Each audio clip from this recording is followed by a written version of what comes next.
Welcome back, everyone, to tonight's Final Fantasy X Hardcore Nuzlocke. This is attempt number 11, and this is part 4 of attempt 11.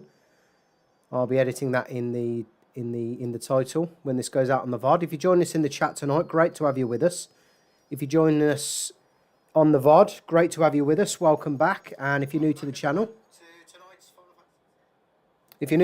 feel free to drop a like, drop a comment. Subscribe to the channel. It is free and it makes me feel really good.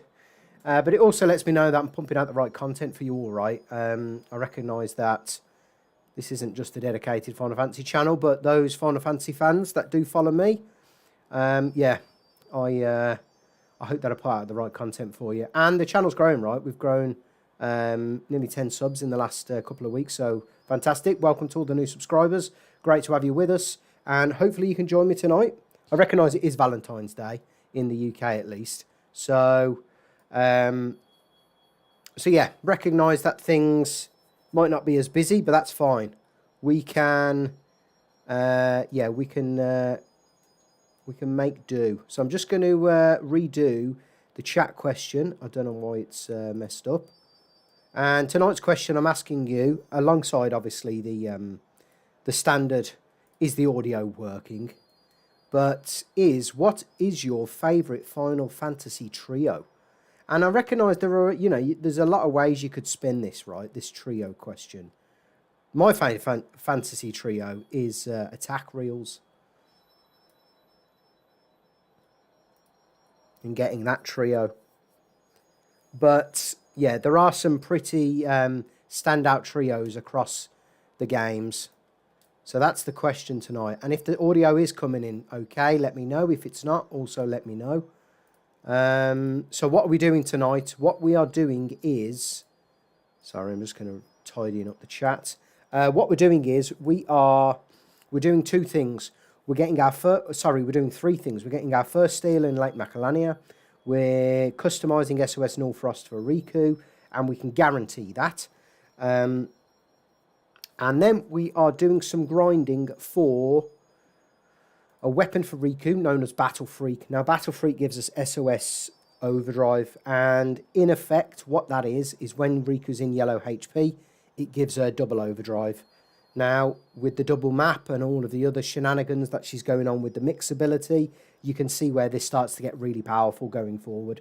So, I've invented a strategy for us to pretty much loop the fiends in Macalania Woods and in Lake Macalania in order for us to constantly get Riku's overdrive up, to consistently get enough gil to buy grenades if we need them, but also now and again we may have to spend a bit of time getting Kimahri's overdrive back up as well, because that's all part of this strategy I've got to get us an SOS overdrive. However, what I don't want to do is spend all night grinding for this weapon. So I'm going to use the power of the auto save ability.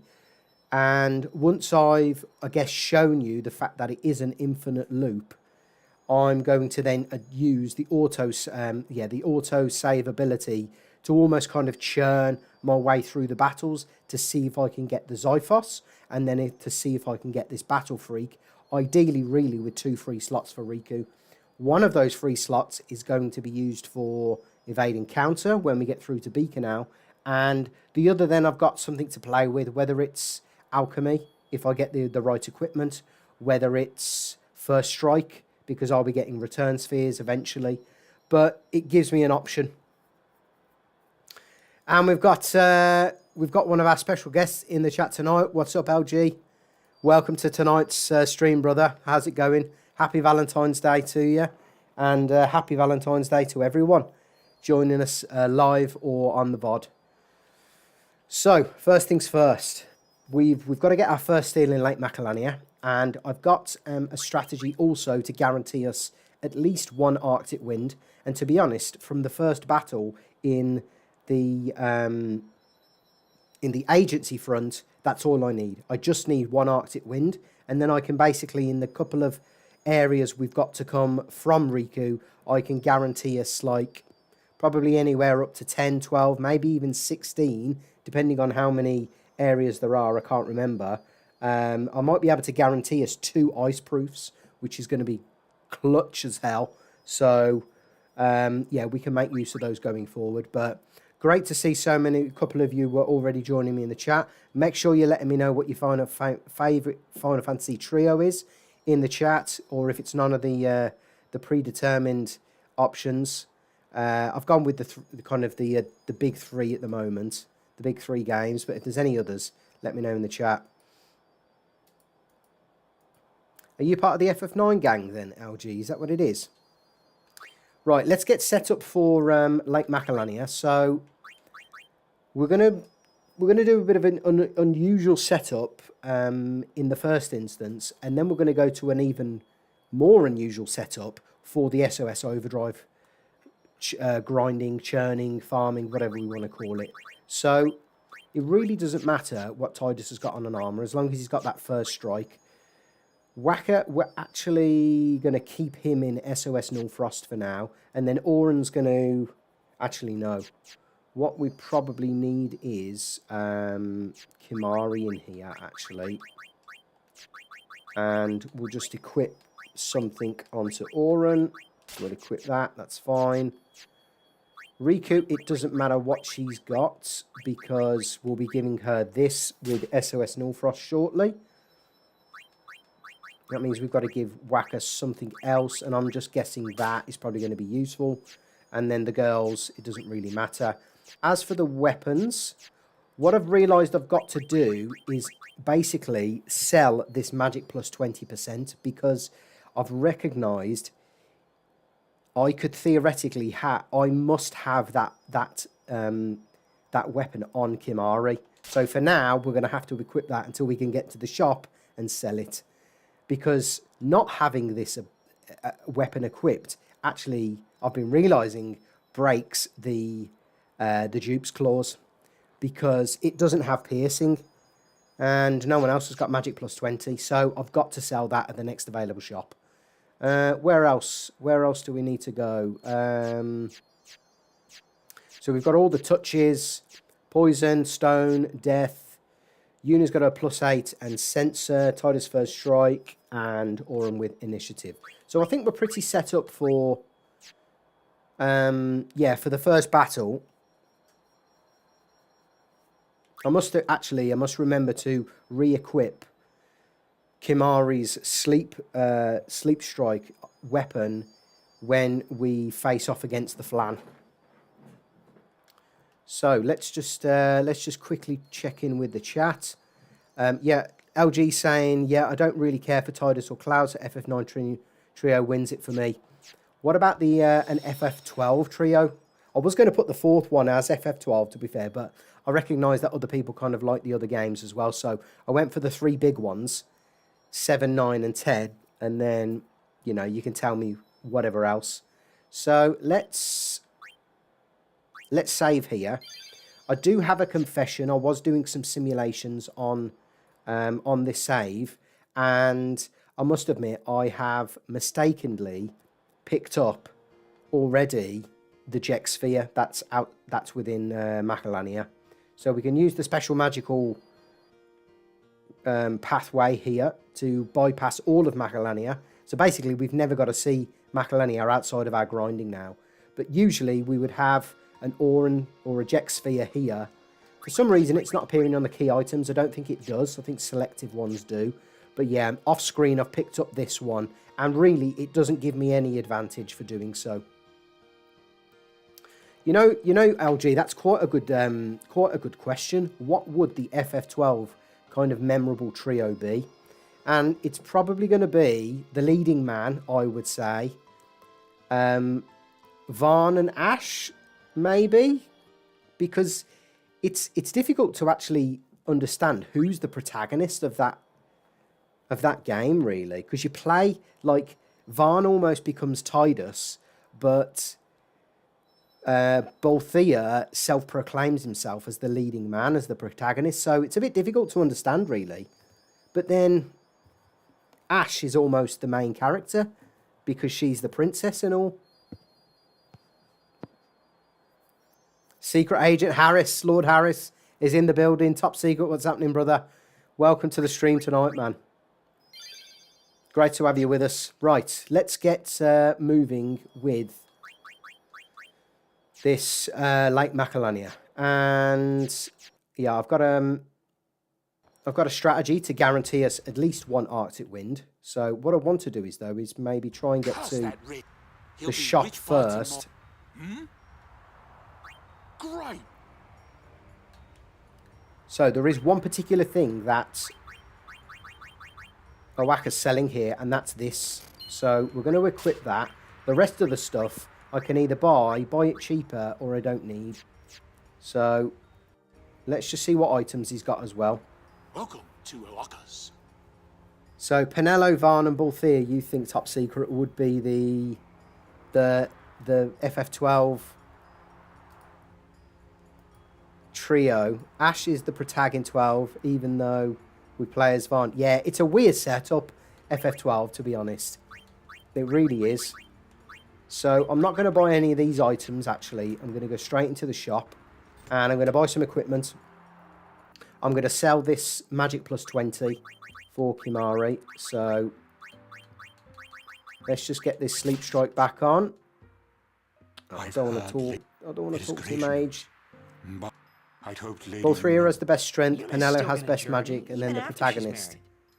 Yeah, Ash is like a red mage, really. She's kind of like a jack of all trades, really. Again, you know, it was, to be honest, it was a toss-up between FF8 and FF12. So yeah, but again, FF8, like, who do you put as the main three? Is it Squall, Zell, and Rinoa? Is it, maybe? I don't know.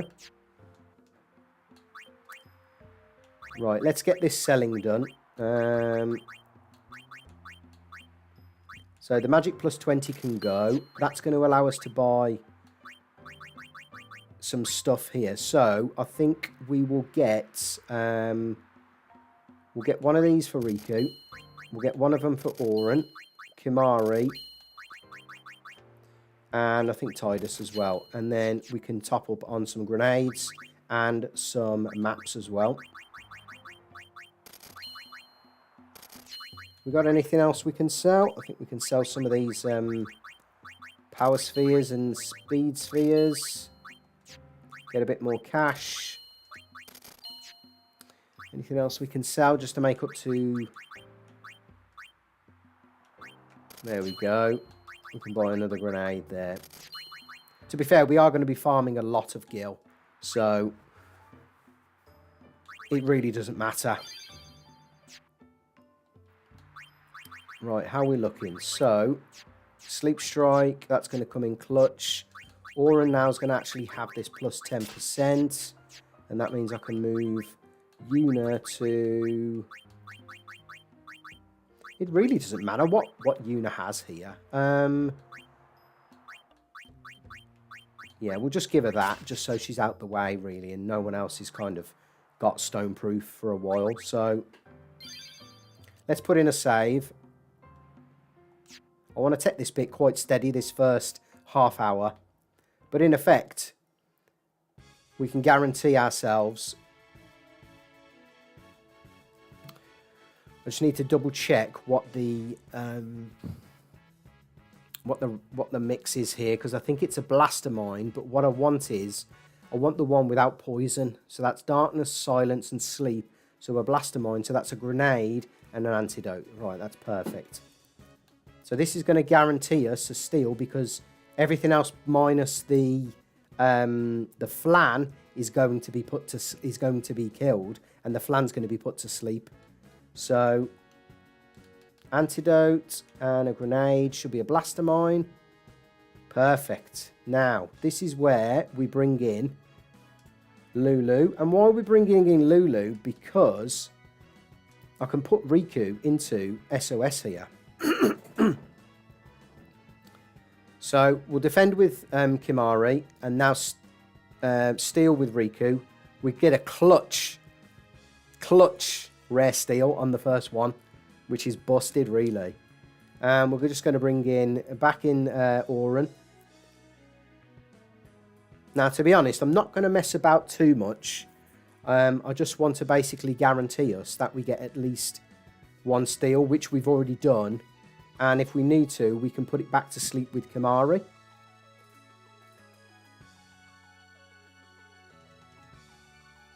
So the lads can just bide their time. But really, we're going to steal until we have to defeat this. And to be honest, because we've used the Blaster Mind, the other thing I've recognised is... Sorry, not Lulu. I need the nurse. The other thing I recognise, it's actually in range of Lulu one-shotting it with fire, which is good. So if we need to kill it at any point, we can take this out straight away. But for now, we're just going to carry on with our stealing. I'm hoping to get about 4 or 5 here. So that would be, yeah, that would be really good. So let me see if I can just pop Lulu to the back and maybe get another steal. No. See, if sleep doesn't connect, then we take it out with Lulu. But here, sleep connected, which is good. So let's try and get another couple of steals here. The lad's pissing about on the CTB. Doesn't help.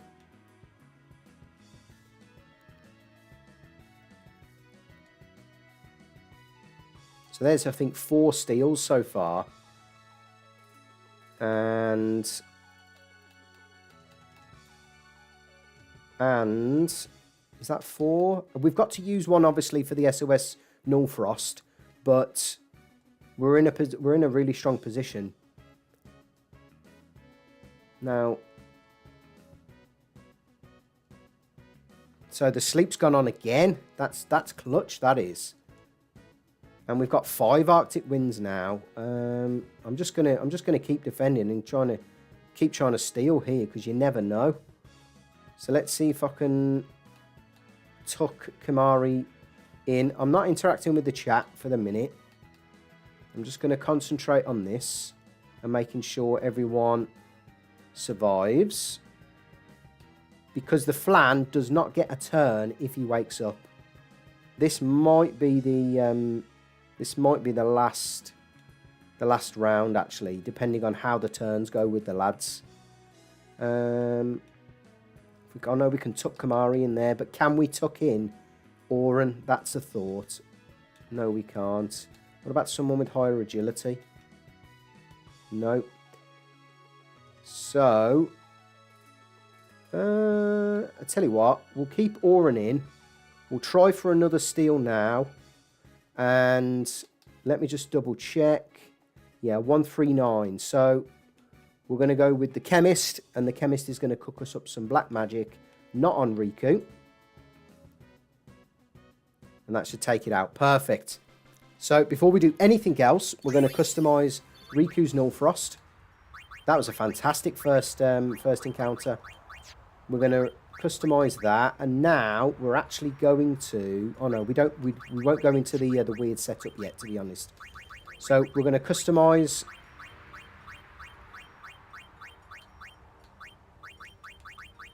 this Taj, and we're going to get SOS Nul-Frost, and having 4 in the kitty as well is going to be busted. It just puts a bit less pressure on me when we steal elsewhere, because I think there's 2 routes after the Seymour battle where we can actually steal, like in before the Wendigo fight. I think there's a couple of areas we can potentially steal. So there's, hang on, so we've got the crevasse, we've got, hang on, Agency Front, Lake Macalania, Lake Bottom. No, we don't want that. So Lake Macalania goes to Macalania Temple. We might be able to... I think we'll be able to steal on the Lake Macalania Road and then the crevasse as well. So, yeah, we've potentially got 2 opportunities. Although I can't see us actually stealing on the Lake Macalania Road because of the Guardo. I don't want to risk it. So we've got Rikku in SOS. We've now got her on...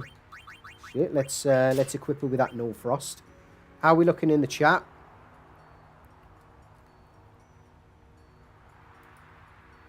More chat about FF12. You know what? I'm a big fan of the real OG FF12. Although it's slightly too easy, but like the super bosses, like Yaya's map, was an actual challenge. Like 50 million HP, and it had decent stats. Right. The other thing I've got to do now is I've got to get Riku's Overdrive up, and then we can start churning for this SOS Overdrive. Now, like I said at the start, if you didn't join in for the first kind of 30 seconds, couple of minutes, is I believe that this strategy to get SOS Overdrive from the Xiphos is basically a loop. It's an infinite loop in my eyes, because I'm generating a lot of cash, which buys me grenades, and maps, which allows me to keep constantly gaining overdrives with Kimahri and Rikku, because then I'm safe for any battle in Macalania Woods. So once I've shown you the strategy, I think I'm just going to use the auto save function to keep going into Macalania Woods to see if the first encounter is Xiphos, and to see if the drop is a battle freak with 2 free slots. That's the ideal drop, really. If it takes the piss and we're not seeing a battle freak, then I'll take whatever I can get from it, really. But what I must add is the difference between this grind versus grinds of previous, like the water flan, is the drop rate from the Xiphos is 50%, whereas enemies before, like random encounters before, is like 3, 4, 5%. So every 1 in 2 battles with Rikku, we're guaranteed a very, very strong chance of us getting a drop. Equally, we're not guaranteed, but we're likely to see a drop for Rikku. So, bit of a long-winded explanation. But that's the strategy. So, let's get Riku's Overdrive up first. And then we can move into Operation Battle Freak. So the good thing about this here is... Oh, fuck. Riku's coming with... That's very strange. Oh, because she had the... Fucking hell. She's had the... She had the... What's her name? She had the... What's it called? The plus 15% HP on. And now that isn't over half. So, right, okay. Let's see what we can do here.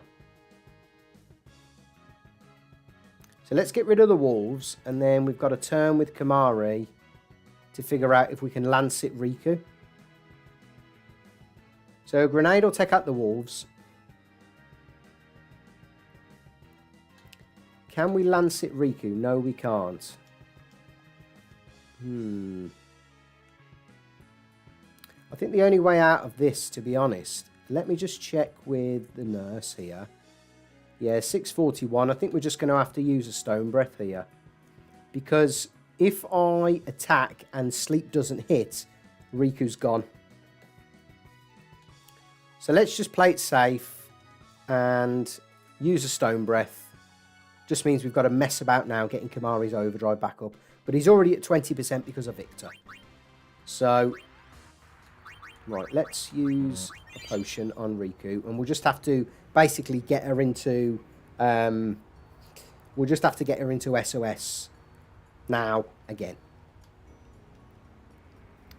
Bear with me. I've had the batteries go on the pad.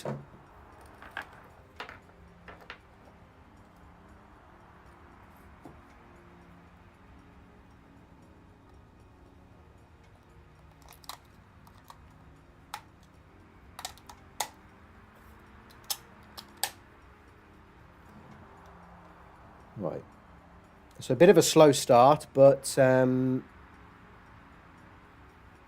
think once we get the SOS Overdrive strategy up and running, things will be a lot better. So, Again, we'll go into Rikku. Rikku is going to do double grenade.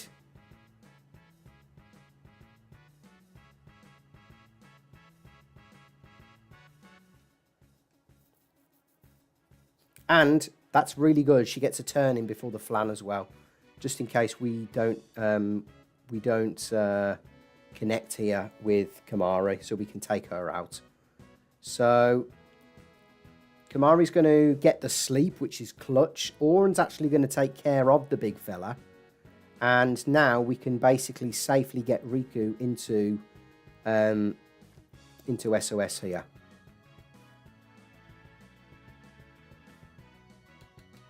So let's bring the chemist in, and we'll do the fire magic on Rikku. What I'm going to do is leave Auron in, bring in Kimahri.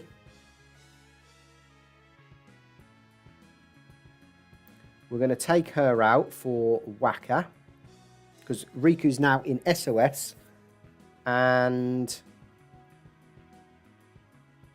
no, let's bring Rikku in actually, because it's a guaranteed win, this fight is. And this is going to be the power of the poison touch. So we don't have to use now any grenades to get rid of the flan. We can basically just use Rikku to guarantee this fight, and we can even escape with the lads. But I'm going to keep Kimahri in because I want to get his overdrive up. So that's perfect. Now Riku's immune, and Kimahri is has got Ice Ward, so he's only taking half damage, which is good.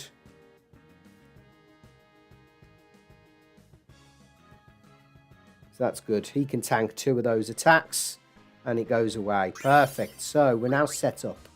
We just need to get, to be honest, we just need to get Kimahri back. Let's get Yuna on the bottom for that ability efficiency. So we don't want to be healing Rikku because she's in SOS now. Everyone's got something different, which is perfect.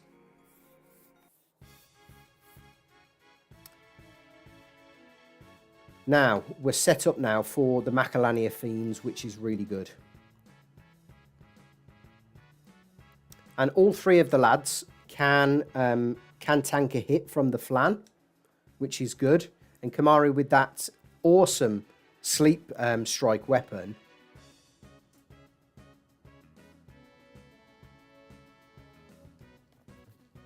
Putting in work. So yeah, Auron, I think I'm on the fence as to whether he can tank to what's her name's there. So 571 minus 1133. So that did 562. So there's a chance that Auron can't actually tank 2 of those attacks. So let's get him out there, really. Let's get him out of there. So Rikku, I don't think it matters, but we get the poison, which is really good, and we get the immune. So we're just going to do this until Kimahri gets an overdrive. We've got 2 more to go. That Victor overdrive mode, really good, to be honest.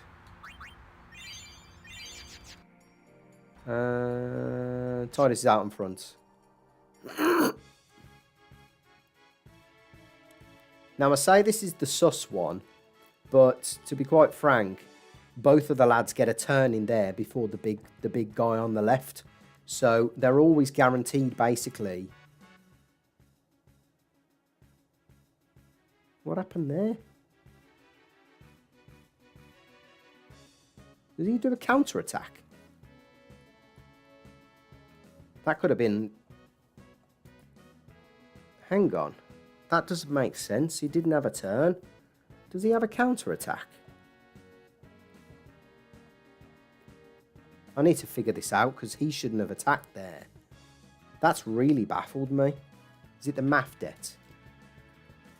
That could have been GG for Rikku.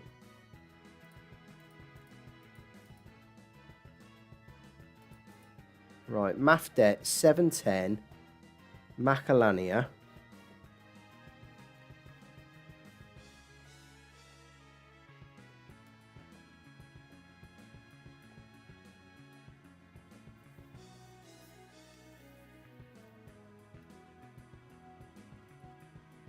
That does not make sense to me as to why he got the turn there. Unless I misread the CTB. Okay, nonetheless, we've lived to survive another day. Yeah, that's the trouble with the grenades, though. 2 of the grenades can't take him out. But Kimahri and the boys, well, the boys can, to be fair. So let's get a poison on this. And let's escape with Auton. To be fair, actually, I'm going to bring in Captain, because if Auton didn't escape there, chances are we would have lost Auton. So let's make sure one of the lads survives.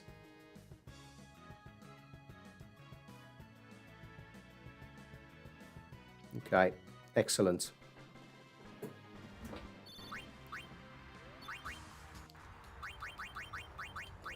Oh, bit of a nervous start, but we're getting there. We're getting there. The strategy is starting to come together.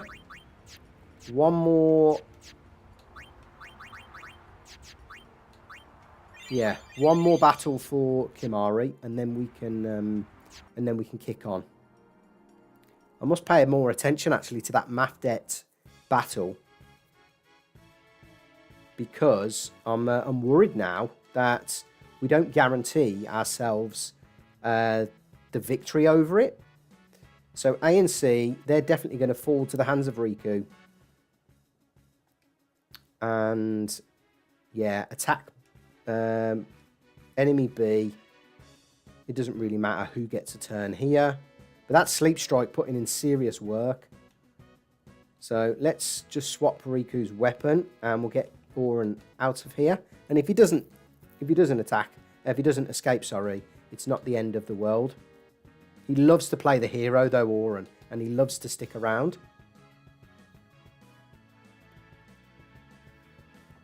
So this is where we can put the poison on, or we can try to at least. It's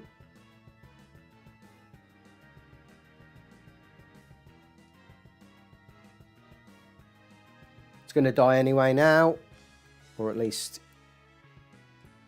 190. Okay, so Kimahri can tank another hit.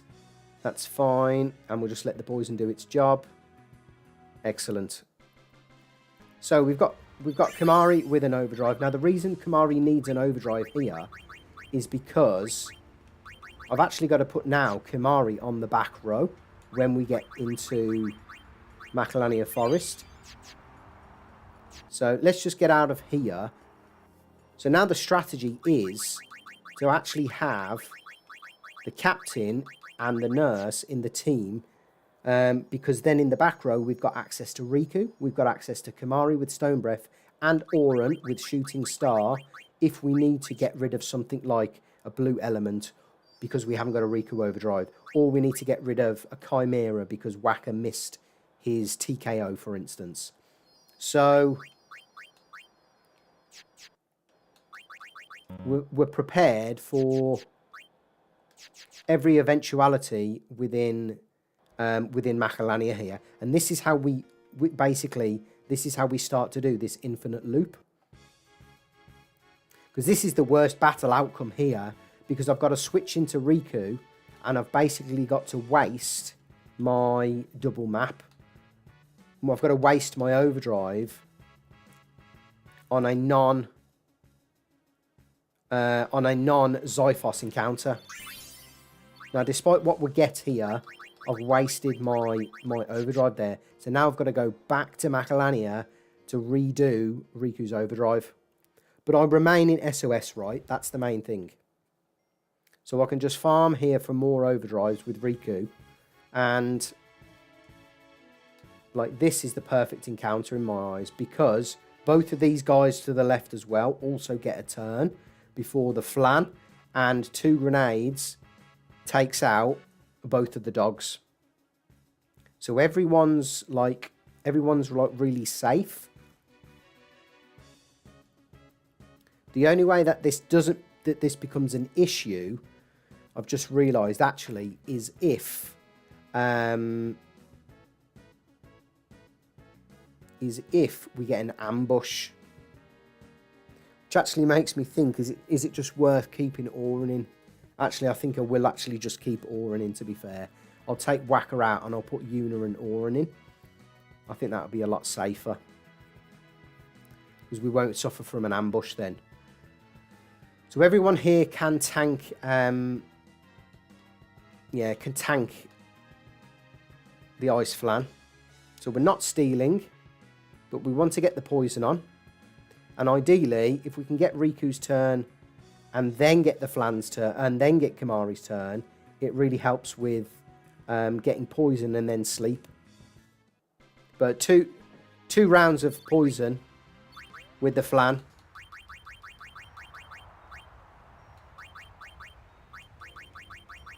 is enough. So actually, yeah, I've just thought we're going to keep we'll keep Yuna in the front line for the speed, and we'll keep Auron in the front line now as well to avoid us getting any ambushes, because I think that's going to be kind of clutch really if we can still avoid the ambushes whilst, because if I'm honest, between Riku's overdrive and Kimahri's overdrive, we can take care of every enemy we face in Macalania Woods. It's just a case of churning Kimahri's overdrive out. So I just want to take this bit a bit steady here.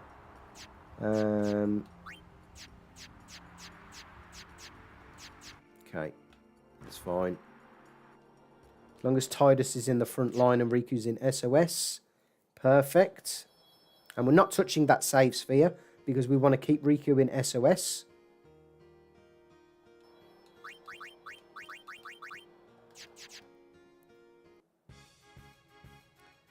Now, this is where I bring the captain in to see if we can get a TKO off. Perfect. Now I don't need to waste a Kimahri overdrive there.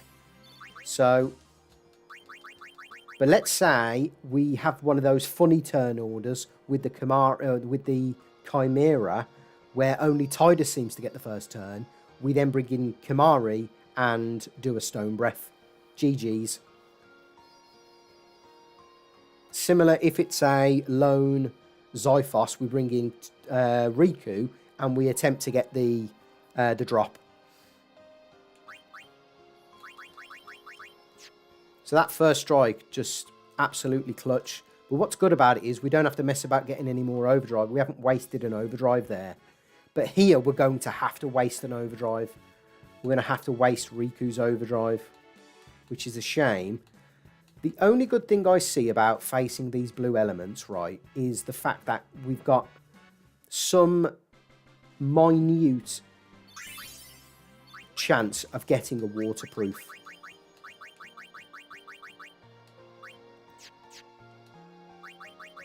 Same with the ice flans in Lake Macalania here.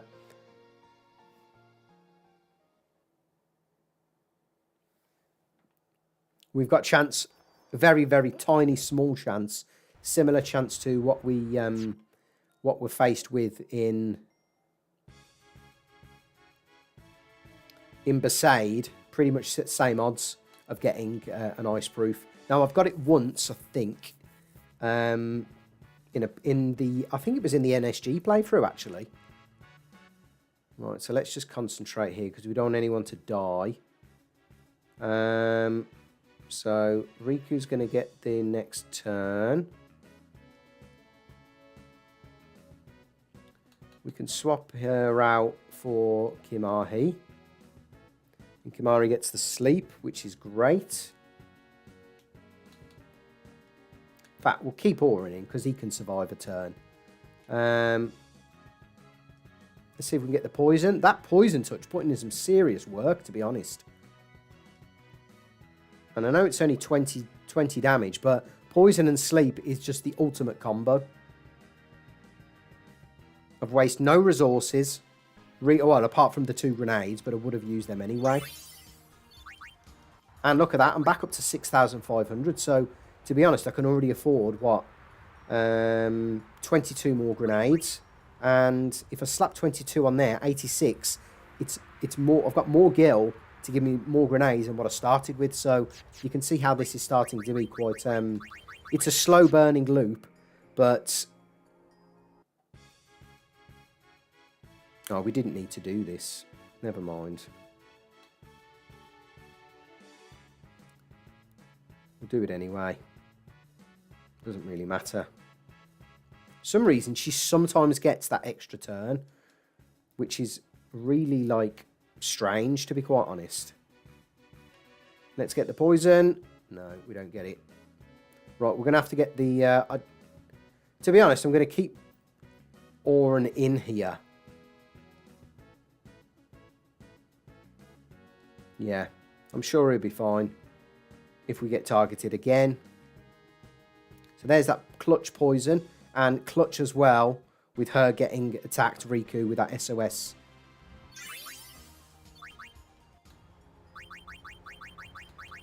Right. We'll bring in the nurse. Let's get the ability, the cure ability on.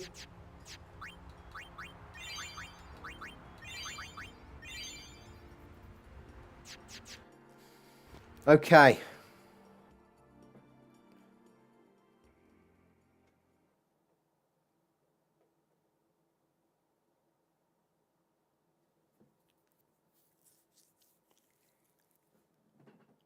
Just an FYI, both mobs had an attack on the ATB. Are you talking about the the big chunky guy, the Mafdet top secret?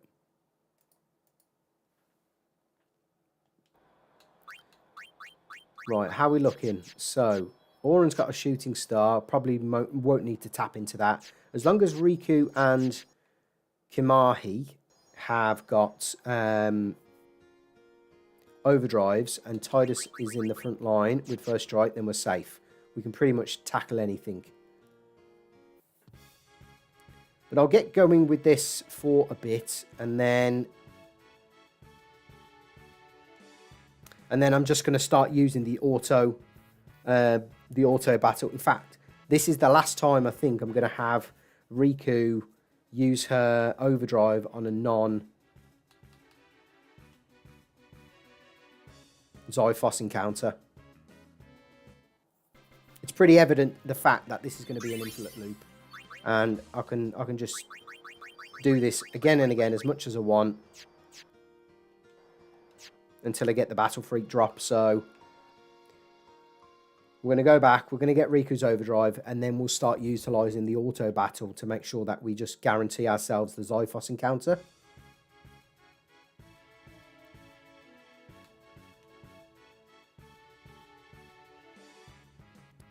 Right, let's bring in Kimahri now, and we'll see if we can get a hit on.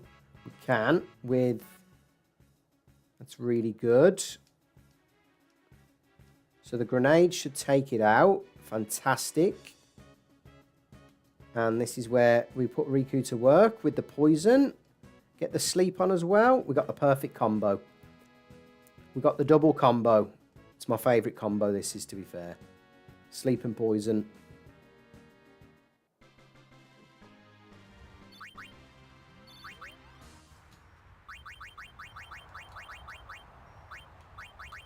Let's just get the nurse back in.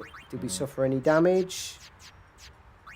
No, we didn't. Perfect. So, Rikku should have an overdrive now. So, we're going to utilise the auto save ability to go in and out of Macalania now. So, what we're after is, we're basically after now either the single Zyphos, or we're after the Zyphos 2 Wasp encounter. And I'm just going to kind of farm these basically until I get the Battle Freak. Because if I need to use Kimahri, I'll just go back and churn out another 4 battles in Lake Macalania. If I need to use Rikku, I'll just go back and churn out 1 more. But then the gil I'm generating, and maybe some potential drops, covers the cost loss from the grenades I'm using.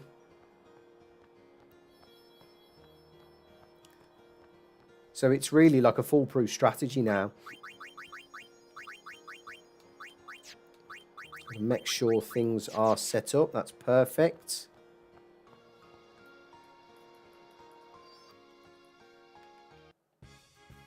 So this is the perfect encounter that I want. And just to make things, just to guarantee the overkill, I'm not bothered if the wasps die.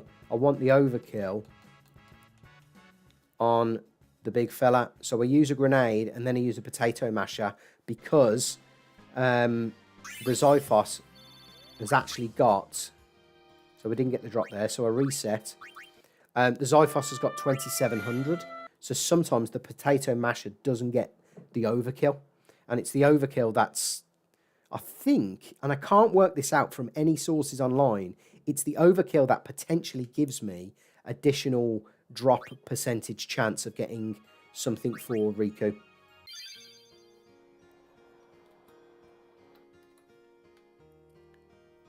So this could take 5 minutes, this could take half an hour. This could be this could basically be this fight. I doubt it. But the fact that the Xiphos has got the 50% drop rate means we're not likely to spend a lot of time actually worrying about getting this. So we've already got 2 drops there. Why on earth Lulu keeps getting the bloody drops, I don't know. So pretty foolproof strategy. The trouble is, I did try this when I was simulating battles before I traversed through Macalania Woods, because I was under the impression that I might not be able to get through Macalania without this weapon. But you're kind of stuck at the start of Macalania because you're in between Macalania Woods and... Yeah, you're stuck in between Macalania Woods and the Thunder Plains, and you really can't do this strategy between those two because of the Iron Giant encounters. They're just too lethal, and you potentially lose characters. So the only way you can really get this SOS Overdrive strategy to work is if you do it once you've basically defeated the Spherimorph. So where are we?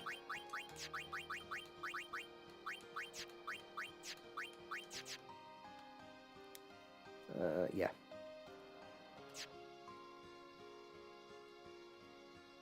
Riku's still got an overdrive, I think. Yes, she has. That's fine.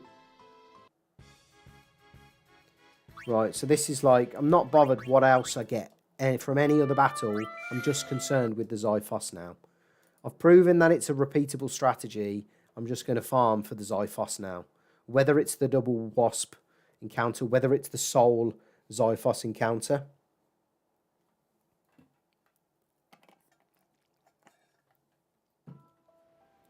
Because, and I'll tell you the real reason I'm getting SOS Overdrive. I actually don't think Bikanel is possible without SOS Overdrive. Because if I get Rikku into SOS, and... Yeah, if I get Rikku into SOS and traverse Bikanel, most encounters are either double battles or triple battles. And what that basically means is, as long as she starts Bikanel with an overdrive, I can, apart from the sandworms, the cactars, and the zoos, I can avoid them in the second section as well. I can basically run through a lot of battles with a full overdrive and just double map my way through everything. So, but without that, I'm left with like 60% overdrive, which is bad. Oh, I should have used a grenade there, actually. Because the, yeah, the damage output from a potato masher is something like 2500 to 2850, I think, is the range. So sometimes the potato masher actually doesn't kill the Xiphos.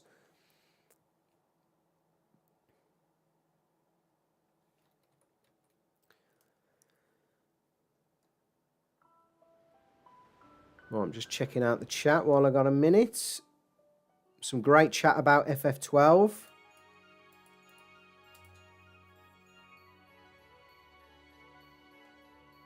Any thoughts on doing any more playthroughs on FF12? LG? Because I know you were doing one before, weren't you? You were doing that mod, and that was ace. Is there anything else left to do on that for you, or are you pretty much finished with everything? And you, I know Top Secret as well. I know that's one of your kind of go-to games. Any thoughts on doing a playthrough? Because I was checking you out on Twitch the other day doing your Elden Ring runs, which looked pretty badass, to be fair. See what I mean? Oh fuck's sake! I'm just gonna auto reset there. I'm not fucking taking that loss. I should have used the grenade. Worrying about the chat.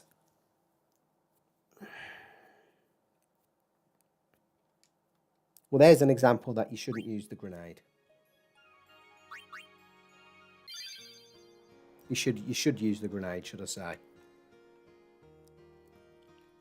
And if you want, if you want me to start this again, I will from the save. But in all fairness, I'm taking that as kind of a. There's an example for you. So what LG's saying in the chat is, I want to do a weak mode run in the future, seeing as I've never done one. Is that similar to what BBJ30's doing with the new game? Is it New Game Minus?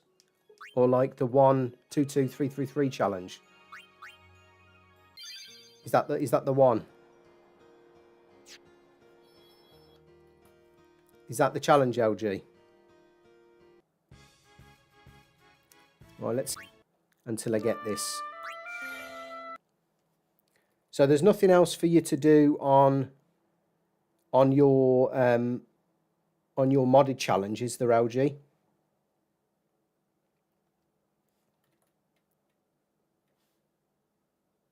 Ah, nice. The 1-2-2-3-3-3 challenge.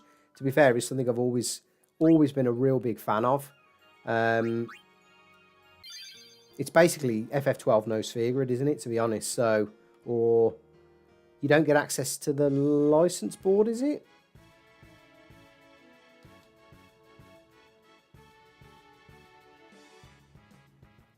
TKO clutch there. Oh,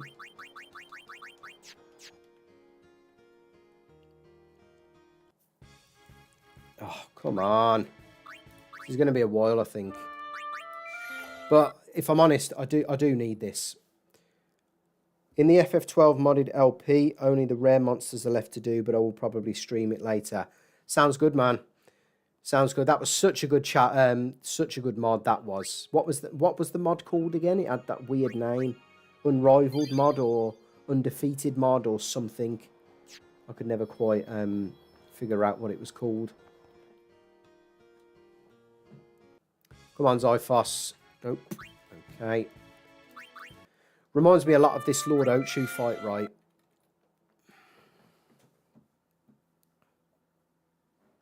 Just installed the FF8 Requiem mod, but my poll on the channel is exactly 50-50, so I don't know what to start. I have access to quite a few channels, you see, so I'll you let me know either in the chat which one you want to play, or I'll use my additional channels to swing that vote so it's not 50-50.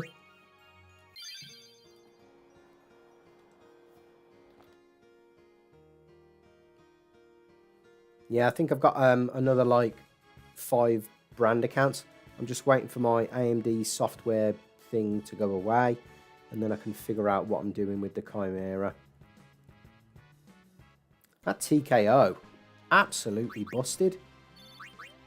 So if I reset, I lose the Onyx Bangle, which I'm not bothered about, but right now I'm just concerned with getting a Zyphos encounter. The pad's playing up.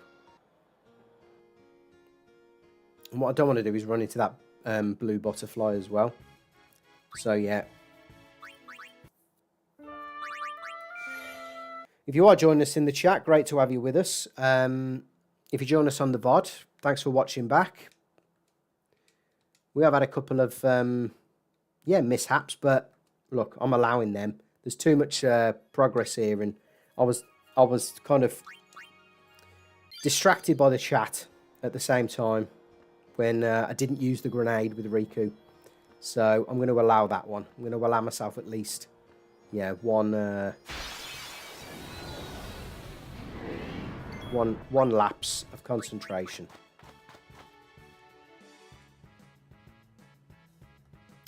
This is potentially where Kimahri comes in. So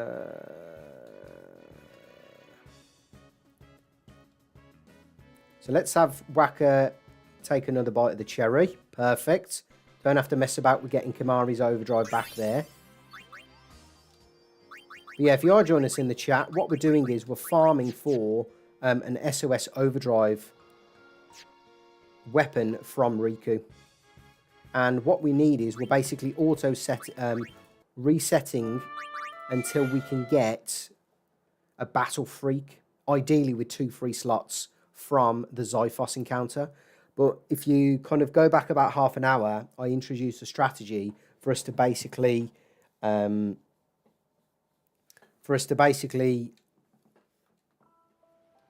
create an infinite loop where we basically get a shitload of cash and we can infinitely generate an overdrive for Rikku and for Kimahri. So it's a case of I'm just using this autosave kind of loophole really to speed up to get this to get this Battle Freak. So what I messed up with last time is I didn't use the grenade first off, because the double map has the chance that it doesn't get the overkill. So that wouldn't have killed the Zyphos had I not used the grenade there. So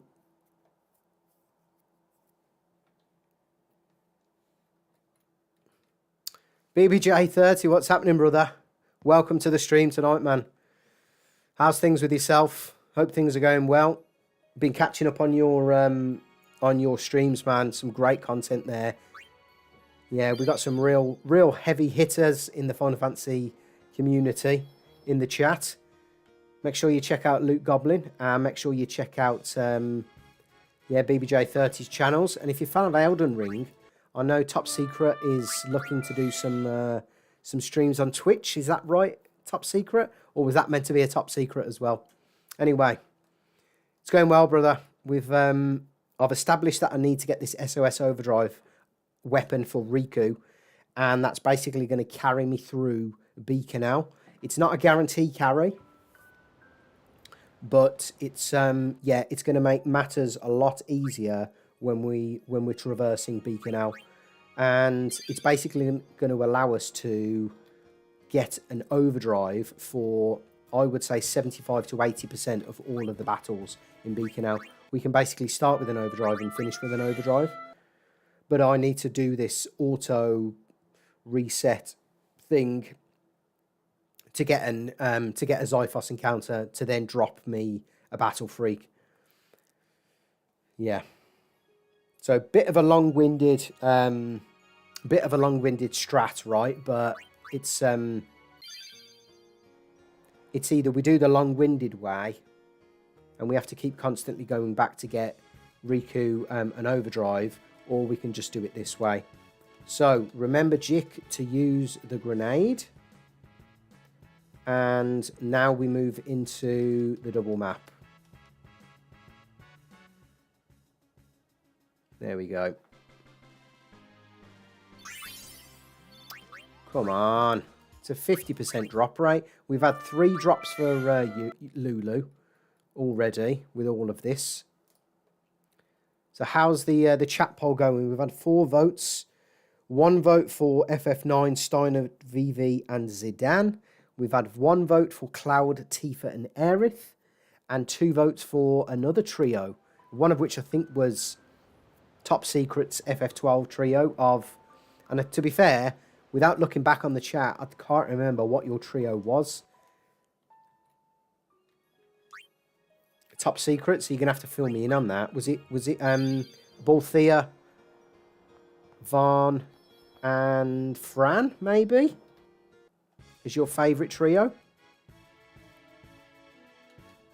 Okay, let's see if we can make use of TKO here. Wonderful.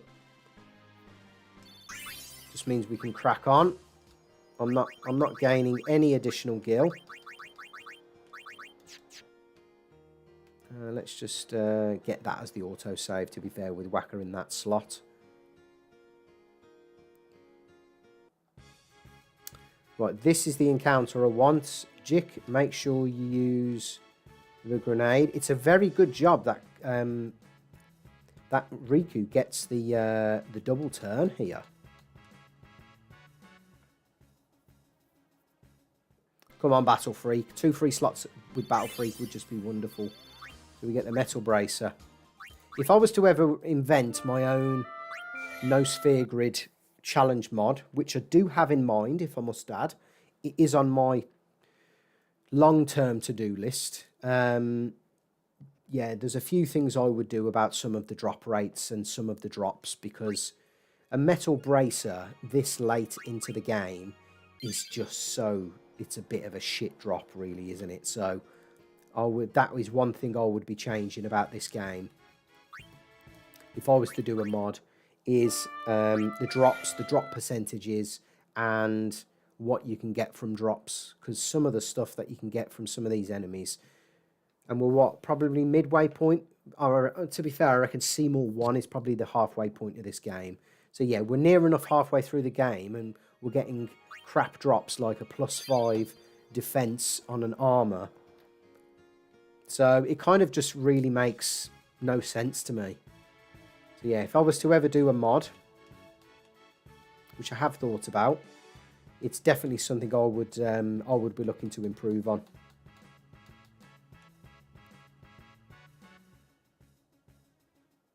Come on, Battle Freak. Like I said, chances are the game knows I want this. The game knows I'm farming for it, so it's not going to give it me. But yeah, the Zyphos does have a 50% drop rate. That's according to the P Birdman mod. And when I was doing some simulations with this strategy, I think it dropped after about 5 or 6 different battles with the Zyphos. So I think we're probably about half a dozen battles in. So we're probably about 6 battles in so far. I think we're at about 15 resets at the moment. But yeah, I honestly don't think that Bikanel is possible without this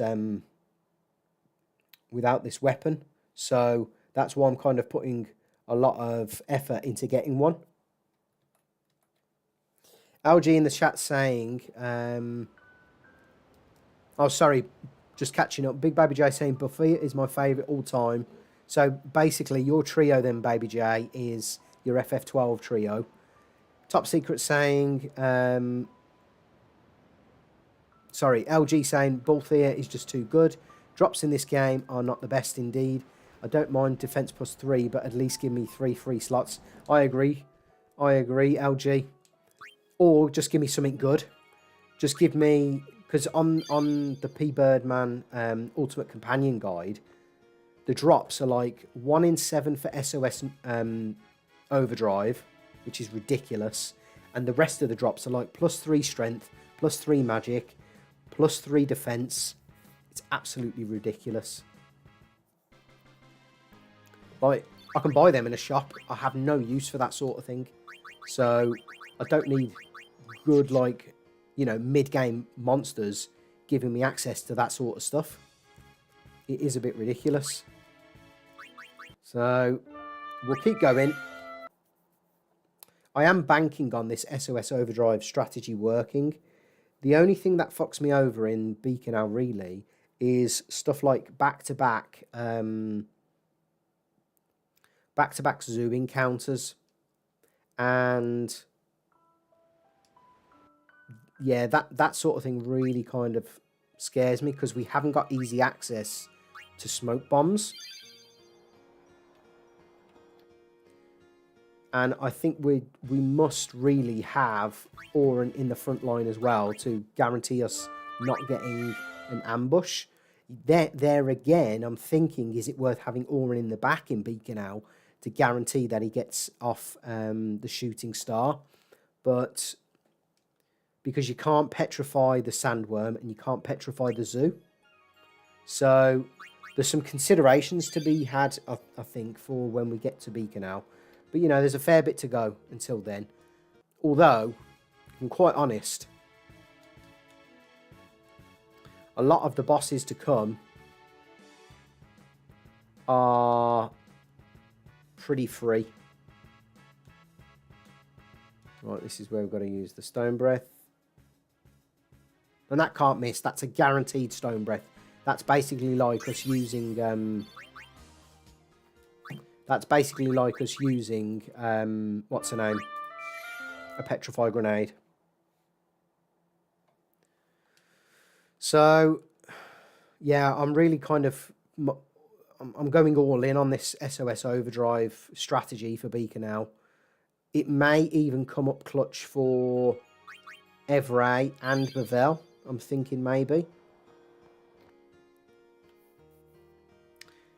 It may even come up clutch against Evray Altana.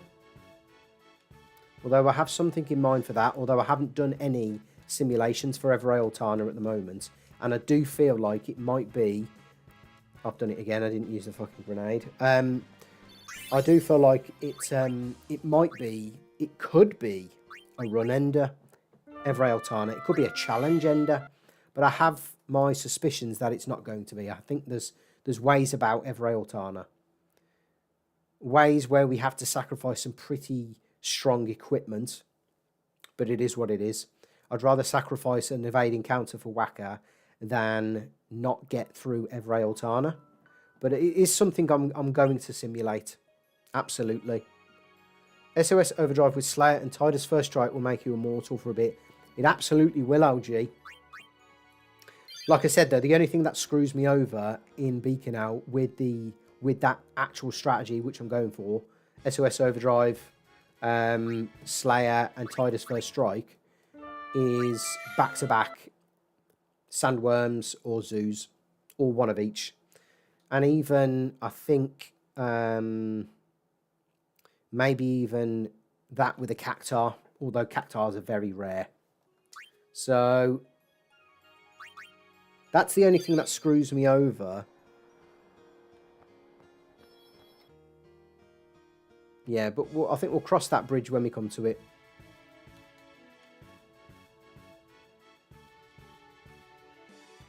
For now, we'll just keep going with this to make sure we get this bloody Battle Freak. I think after about 15 minutes of grinding in my simulated battles, I had one with 2 free slots for Rikku.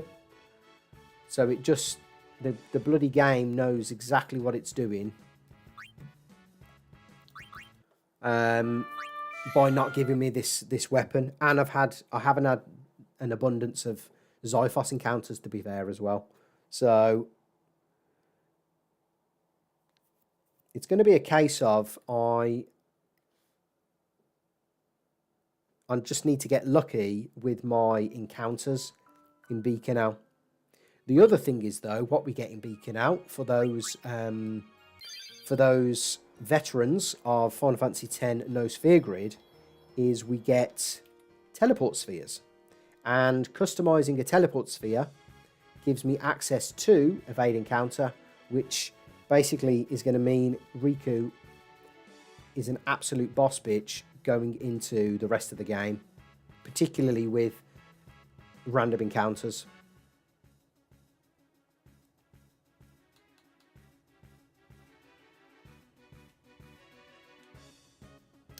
Can Yuna get another turn here? No. Okay. That's good. We didn't have to use Kamari's Overdrive. We live to fight another day.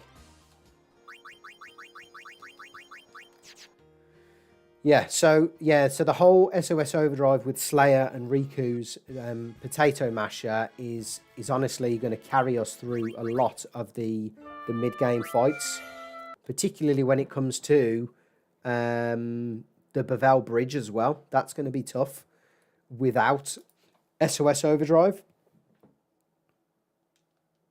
So I think this is a worthwhile bit of grinding to get this sort of stuff. Do I have that actually in the description? That's a thought.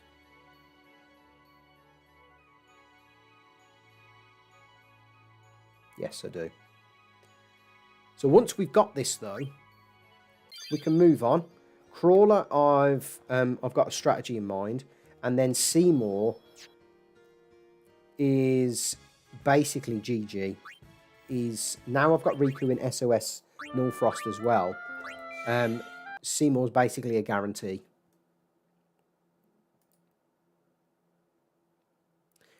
LG, you think I've got this crazy like strategy for Altana, but I haven't. I think I'm very limited. I either think I survive shit with one person having stone ward. Basically, I need to either... Autan is either going to be the challenge ender, and I can't get past it, or I don't need Rikku here. I need the Captain. Perfect. Yeah, Autan is either the challenge ender, I cannot get past it, and then it's kind of a case of, do I progress and just say, I don't know, we just progress with whatever. Well, in fact, no, I think I can progress, but I don't think... It might be a case that I can't progress with all three characters, and I've got to lose someone. And I think that loss is going to have to be Wakka, if it's going to be anyone. Because I need Tidus. I think the only two characters I can lose, truth be told, is going to be Auron and Wakka. And Kimahri, actually, after... Kimahri after the Ronso brothers fight. So Kimahri's got to stay alive until the Ronso brothers fight. But now we've got First Strike, and now we've got kind of a, you know, 75, 80% infinite loop with Rikku's Overdrive. Most random encounters are going to be, I'm not saying easy, but manageable. The bosses, I'm not concerned about. I really am not. Even when it comes to... The only boss that gives me nightmares at the moment is... Just use the grenade. Is Spectral Keeper. That honestly keeps me up at night. Like, I still rack my brain as to whether or not that boss is possible under these circumstances, under this challenge and these conditions. Come on, Battle Freak. Nope. Yuna's Glorious Ring. We get dropped, which is not good. Despite it being Valentine's Day, I don't want Yuna's Glorious Ring armor. I want a Rikku Battle Freak. Thank you. Always got to have that mix as well, top secret. Got to make sure that Rikku's in a mix for the battles to come. It's honestly, it's going to be, it's a lifesaver. And it's the only possible strategy I've managed to think about, or I've managed to understand is going to carry us through Bikanel. I actually can't figure out another way of getting us through Bikanel without this Battle Freak. So we got to do the churning. I'm sorry, it's not the best thing to watch. But yeah, it's going to put us in really good stead for the battles to come. Because like after Bikanel, we've got the events of the airship, where the Battle Freak will come in clutch, because you get enemies of 3 there. We've got the Bevel High Bridge. We've got underwater enemies, which again I think need a grenade and then a double map, so that might be possible.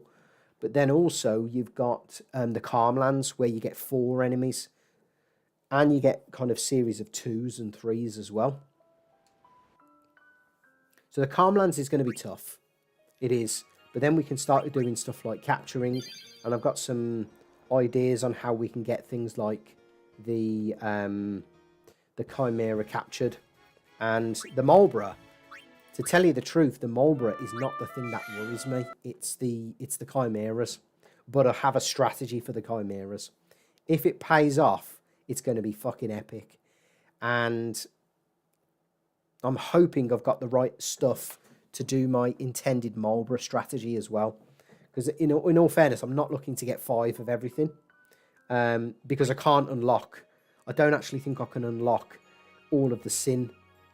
I can't capture all of the enemies in Sin. I think the Barbatos is... Well, I suppose if I was to get access somehow to Trio, the Barbatos might be possible.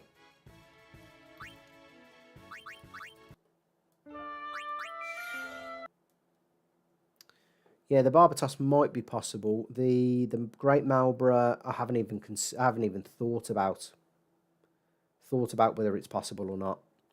So I think, yeah, some of the kind of late game capturing is going to be difficult, and I'm not banking on me having access to stuff like Triple Overdrive, Ribbon, stuff like that. I'm not banking on that. What I am banking on is having most, if not all, characters until the end game. I'm thinking I can potentially go. The only place as well, random encounters wise, that may cause me some trouble is Zanarkand, where I've got the fucking hell. I'm not concentrating here.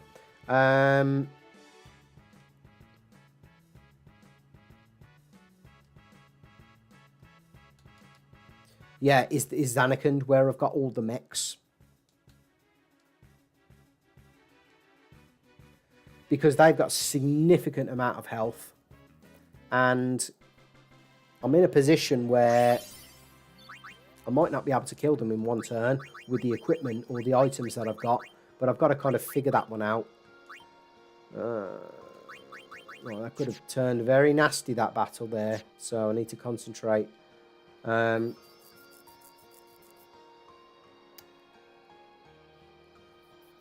we'll do a reset. So yeah, Zanarkand random encounters may be tough, really tough, because of the triple mech fights that we've got to endure. There again, to be honest, I haven't looked at the Rikku mix list to find out whether I can easily customize a tall boy overdrive with Rikku.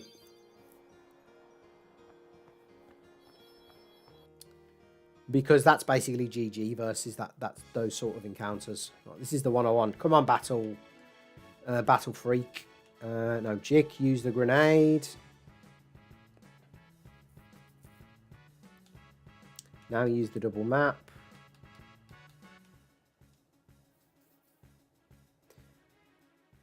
So yeah, there are kind of... Oh, terrible Mog. Lulu didn't even get a turn. What's that about? So yeah, there are touch points within the challenge where I do feel like we're going to have problems. The next one is going to be Evraeltana. I'm going to have to see... We're going to have to... I think we make a decision as a challenge community, right? Because if, you know, I'm on the fence as to whether it's actually a viable boss to get through. I do have a possible way of defeating Evraeltana. It's not pretty, but there is a possible way.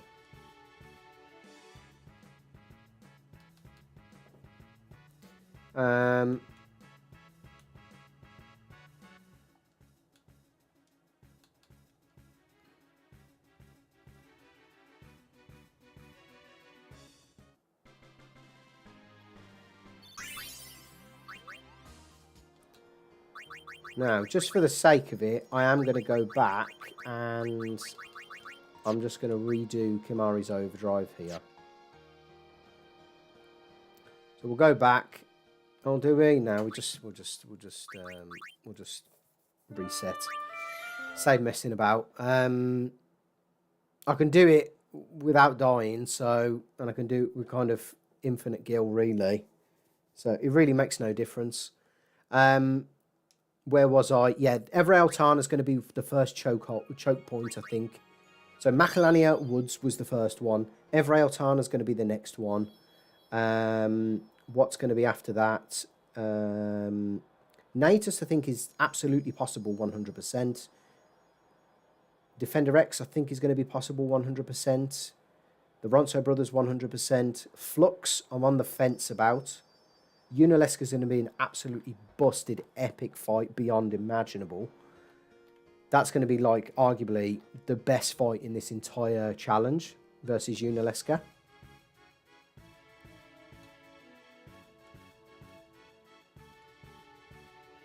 Oh, annoying. It's annoying, this fight is.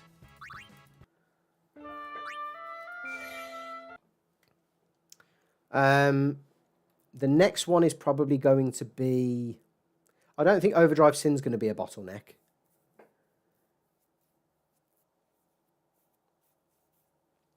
The only way... I'm gonna kind of fill you in now, LG, really. The only way that we're going to get through the only way we can plausibly get through every Altana is by somehow being able to damage the locks with the 3 characters. And from what I understand, the locks have 500 health. Now, if I can target the locks with overdrives, with grenades and items, then and attacks, or if I just have to kind of, if it's just kind of like shift to the left and use the command option to activate the locks, then piece of cake. Every Altana will be done without him getting a turn, I think, providing I've providing I don't get an ambush. But if I can't do that, I actually don't know how to get through that fight. But as far as I'm aware, it's absolutely possible to win that fight without attacking every Altana by going through the different locks. The trouble is then you lose the counter-attack weapon for Tidus and you lose the evading counter weapon for Wakka. That's the sacrifice you're having to make. But equally, I'm going to have Rikku in basically in the front line in most fights going forward with evading counter. Maybe not, I suppose, for boss fights. But there again, which boss is actually susceptible to evading counter? I don't think there is one. Or I don't think there's one of note. So I'm happy to lose out on a evading counter weapon for Wakka to get through Altana.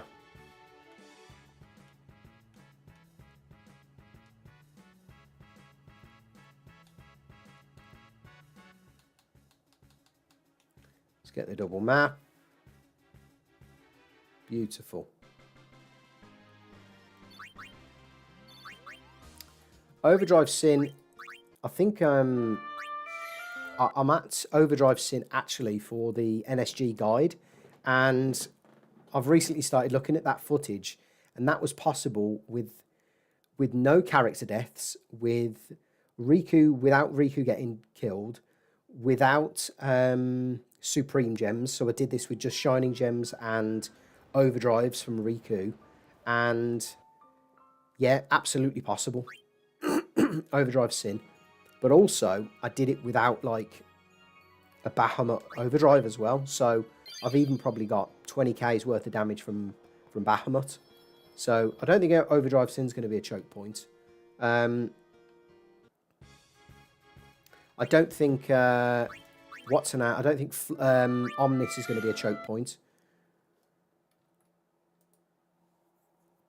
Although I might have to sacrifice a character for I might have to sacrifice Wakka for Omnis. Actually, I've just thought, because I can have someone in SOS and someone in Fireproof, but I can't have a third character. And there's that whole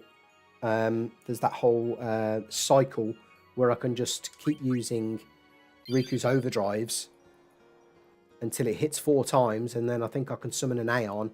I can summon Bahamut, for instance, or Shiva or whatever, and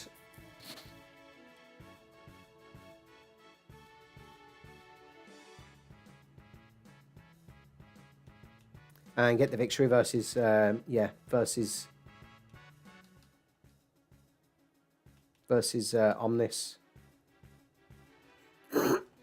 I fucked up here because I don't have Kimahri's Overdrive, so I'm going to go and get Kimahri's Overdrive. We'll just do a few random encounters just to get his Overdrive back. As long as Riku's in SOS, that's fine. I'm happy with that. So let's just get his Overdrive back. So Riku's going to take out the dog and the flying guy. Yuna's quick enough to get a turn before the Flan. And now it's just a case of tanking the attacks.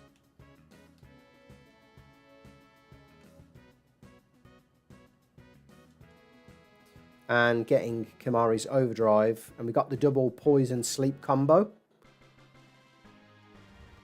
And because Kimahri's got Victor Overdrive, we can get his Overdrive back up in 3 turns.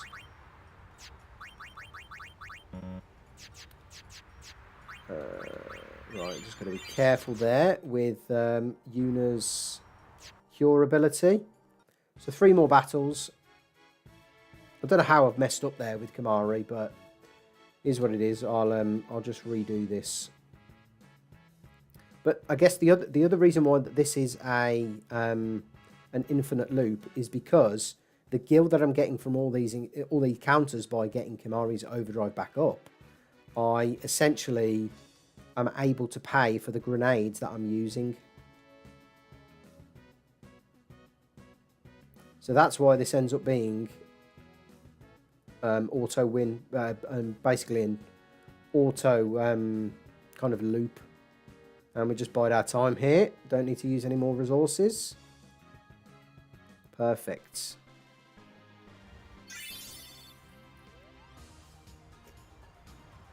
Ah, I can use Fire Eater. That's true, actually. LG, very good, very good. So I don't need to sacrifice any characters. Very good. Yes, I forgot about Fire Eater, actually. So Omnis is possible deathless, from what I remember. Then it's just going to be a case of making sure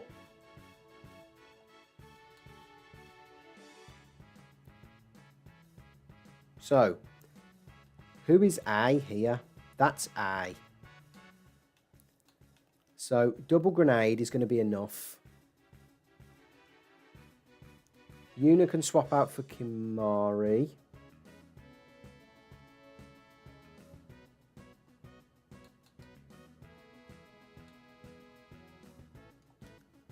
I'm nervous with this big math debt here. Right. So Kimahri guarantees to take out the math debt. That's fine. We can tank Blizzaras all day until the cows come home. And Auron, we can get him out of there. I'm still on the fence as to whether or not Auron can tank two blizzards from this guy. Perfect. Perfect. So Omnis is good. So yeah, I think the chokeholds are going to be Macalania Woods, Evrail Tana, Flux maybe, but I think with Shining Gems it's possible, and it's possible Deathless as well. Spectral Keeper, and then obviously BFA. But BFA, if I get to BFA and I've got basically a full party minus Auron or Wakka, I think BFA is doable. I'm telling you. I don't think it's easy, and I think we do need a save state at that final save sphere before BFA. But I've got this impression it's doable. It really is. With the right setup and maximising the use of SOS haste with Rikku and auto haste on someone else, whether it's Lulu or Tidus or someone, I think BFA is not as difficult as we think. And if I was to tell you why, I'd be spoiling one of my videos that are going to be coming out when I've edited it. But I personally think BFA is... I'm not saying it's going to be easy. And I'm not saying it's going to be like we're going to do it first time. But I actually think it's very, very, very possible. And that's the battle that convinced me to do this challenge. Because of believing that BFA is possible. Now, having backtracked, you know, throughout the game and talked to all you guys in chat and everything, and when I've started to do these streams, weird enemies like going through Macalania Woods, technically it's a coin flip. Spectral Keeper, unless I've got the absolute 100% defined strategy, I cannot defeat Spectral Keeper with this challenge. So I'm still on the fence as to whether that's possible. But look, right, at the end of the day, the fact that this game's so long, it might be that we get to Spectral Keeper and think, right, this is such a bullshit fight. It's so RNG, you know, focused that do we just skip it? Maybe, and just figure out, I don't know, figure out something, you know, figure out the rest of the bosses afterwards and just kind of, you know, allow it. I don't think we should allow it, mind you. And I am convinced I have a strategy for Spectral Keeper. Convinced. I've simulated a few times and I've won once out of about 20 different fights using this strategy. But it's not optimized. I've further optimized this strategy. I'm getting nervous now for some reason with these fights. That would be great, top secret. But this is a Final Fantasy X hardcore Nuzlocke, and as per Nuzlocke rules, I might as well disable the item command in FFX editor because I ain't using it.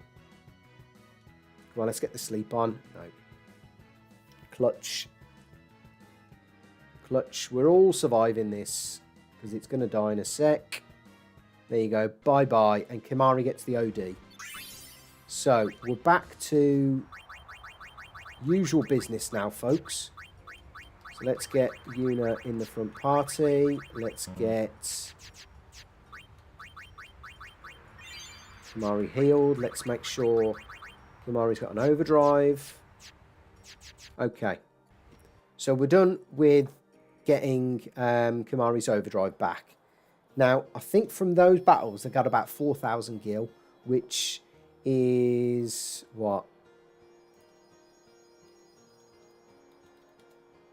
Is about 13 grenades, and I reckon we didn't use that many grenades to get Kimahri's overdrive back.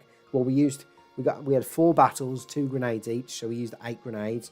So we're plus 5 grenades.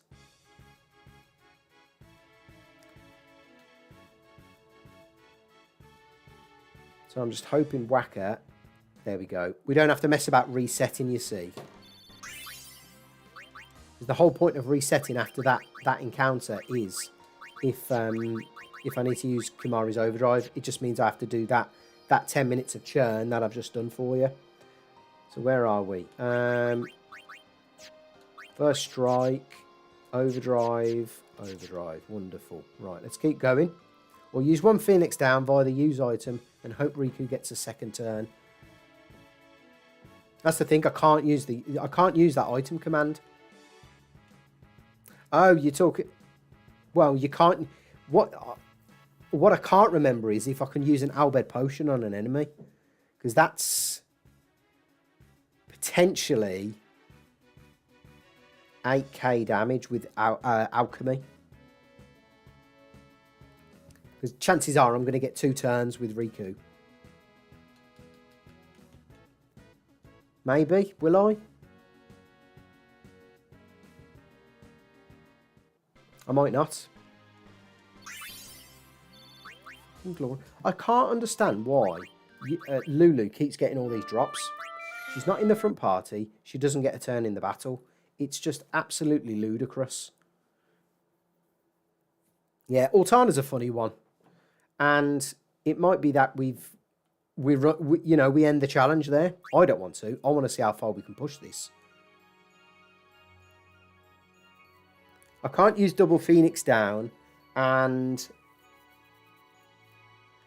the only way I'm going to damage it is through Riku's mix ability, really. And I don't think it's susceptible to stuff like poison, sleep, darkness, things like that. I don't think it is. The only other thing we do is we could potentially tank the damage, but it's that shining attack. That kind of mini shining attack that it uses. That's going to screw us because we could easily end up getting a character shattered. And I think that it shatters a character through Stone Ward as well. Because by then, the only character that will have access to Stone Proof at that point is going to be Yuna, who's not in the fight. You can use... Yo, Blitz, what's happening, brother? Great to see you on. We're in a bit of a loop at the moment where I'm taking a leaf out of your book, to be fair. I'm grinding for SOS Overdrive for Rikku. So we're just going through the motions of resetting every time we don't get a Zyphos. If we do get a Zyphos, resetting when we don't get a Battle Freak for Rikku. Because that double overdrive when she's in SOS, plus Slayer, plus double map, plus Tidus first strike, is going to carry us through Bikanel, I think. So yeah, so you can use Riku's mix to generate a Phoenix down, but it won't impact the enemy. It will only impact the characters, and that's the issue. We'll have to figure out some stuff when we get to Altana. I'm still on the fence. I haven't even simulated the battle, and maybe I should. Maybe I need to do this to figure out if it is possible. Right, is this the one? Is this the time we get a Battle Freak? Come on. Fucking Metal Taj. Stick your Metal Taj where the sun don't shine, mate. RNG gods are not with us tonight, folks. We need to pray to Botta on the bench. We need to pray to Dats. We need to pray to Lord O'Harlan. We need to pray to Yevon. We need to pray to Lord Harris. That's what it is. It's because we got Top Secret in the chat and we haven't got Lord Harris. Yeah, this is going to take a while, Blitz, but what's her name has got a 50% drop rate. The Zyphos. So that's why I'm using yeah. That's why I need more of this encounter. But that Zyphos 50% drop rate, and I'm just hoping it drops a what's her name? Oh, come on, the bloody pad. Yeah, I'm just hoping it drops a Battle Freak. Now, truth be told, when I was doing this in simulation, I managed to get a Battle Freak with Rikku with 2 free slots after about 5 different tries. Ridiculous. So that's a great drop. Do I keep that? I think I will.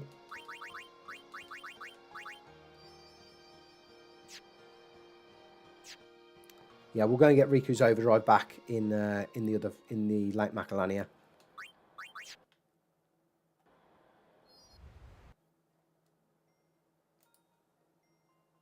Well, it's a 1 in 14 times 7. So 14 times 7, but it's a 50% drop. So, yeah.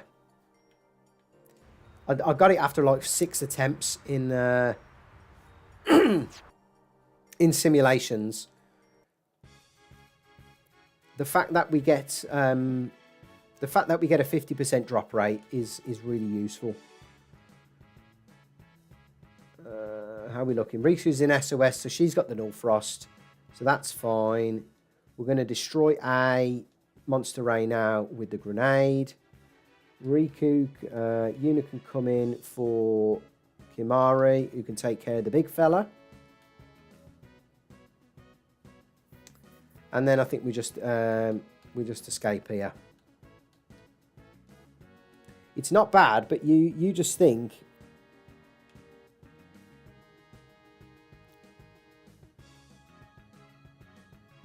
oh, come on, get the poison on, for God's sake. There we go. And we get the sleep. Perfect. So we can't steal, but we can whittle it down its health. That's fine. We just need another encounter now just to get Riku's overdrive back. And we put Nurse on the front line.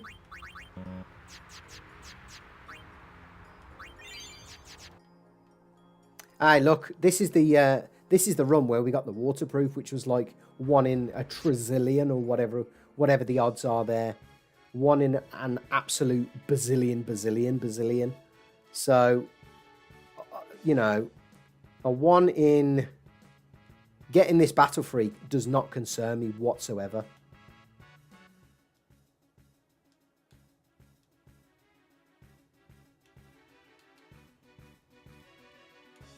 Poison.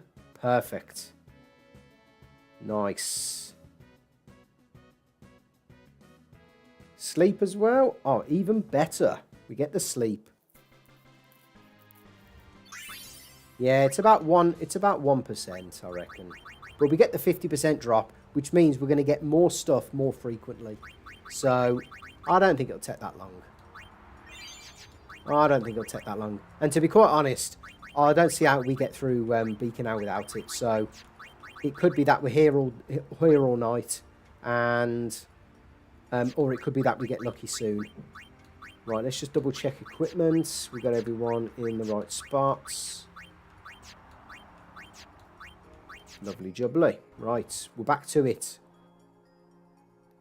Great to see so many of you in the chat tonight. Hope you're all enjoying your Friday. Final Fantasy Friday on Jit Geek. Let me just double check this actually. So we've got we've got the overdrives. Okay, so we're back to doing the old strat here. So let's see if we can just bring in Wakka and get the TKO off. Nice. We don't have to muck about. Yeah, 8 hours later, top secret. I think it's because we haven't got Lord Harris in the chat. It's annoying though, because the one I got in simulation was a Battle Freak with 2 free slots, and it's like perfect.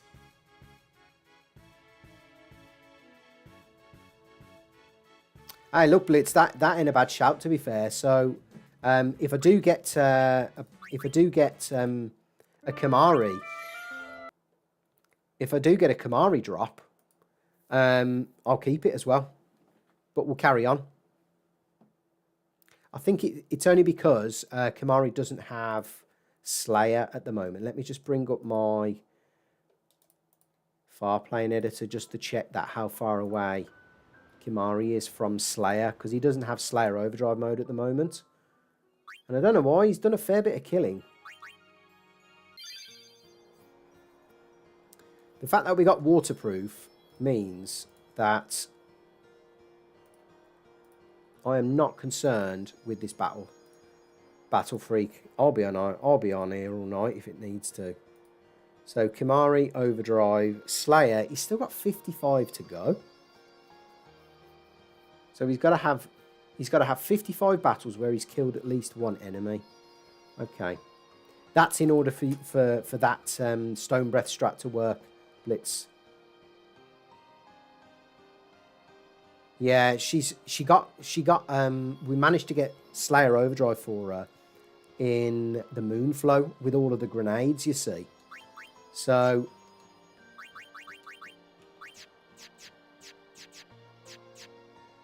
yeah, it's a case of picking your poison, really. But yeah, I don't see how, with this setup, I don't see how we get through Bikanel without the SOS Overdrive with Rikku. Because that will carry hard, especially with all the triple and the double encounters. Right, Jick, use the grenade. We don't want any more mishaps here. Okay, maybe this is the one.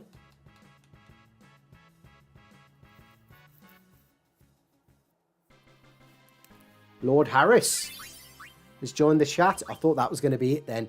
That would have just been fucking clutch if that was the case. You join in the chat and we get the Battle Freak. That would have just been unreal. So yeah, so we've got Rikku in. If we can get the Battle Freak, we've got the Rikku strat. And then it's kind of figuring out really where's the safest place to farm Kimahri. It might be worth us going back to the Thunder Plains maybe and getting Kimahri. Or we stick around actually in Lake Macalania and get Kimahri Slayer. Because you're right, Blitz. That might be kind of our backup SOS Overdrive strat. That is a very good shout.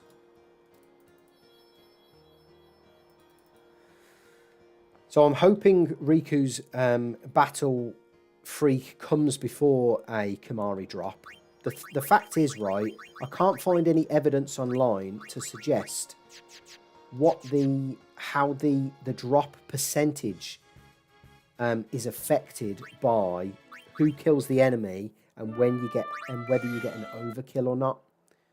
I can't find a distinct answer, and I've looked all over the forums.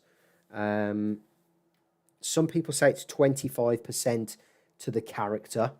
Some people say it doesn't affect it. Yeah, you're right though, Blitz. If we can get it on Rikku, I think we're good to go. But it's just a case of making sure that we get that Battle Freak.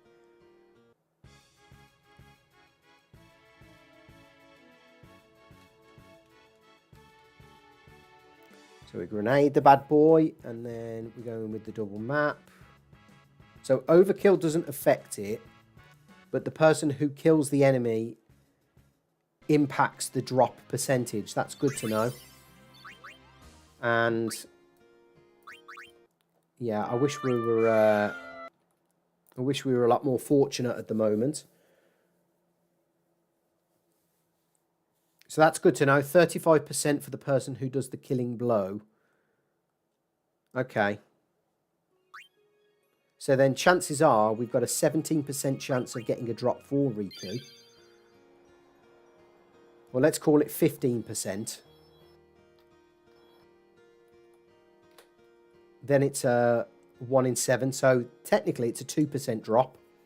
This Battle Freak.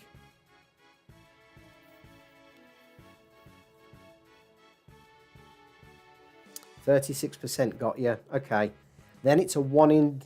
Well, then it's a 50%. Okay, so by that then, 30%. So by that then, 50% it's an armor, 50% it's a weapon.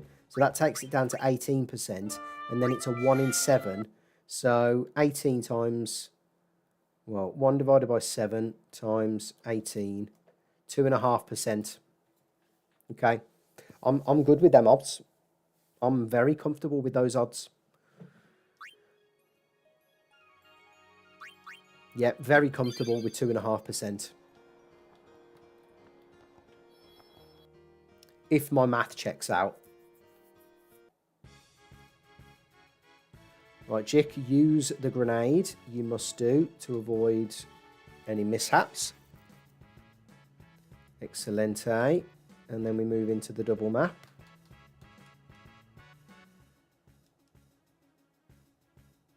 Come on, let this be the one. I cannot believe within 10 tries, simulating this, not live, nothing. You get a Battle Freak. I got 2 free slots. Incredible. And the previous battle before, I got the space one for Lulu. So I've got 2 on the bounce. I see what you mean. Blitz, yeah. Even 1.5%, I'm comfortable. I'm happy with that. That means technically for Rikku, I'm going to get a Battle Freak every, what?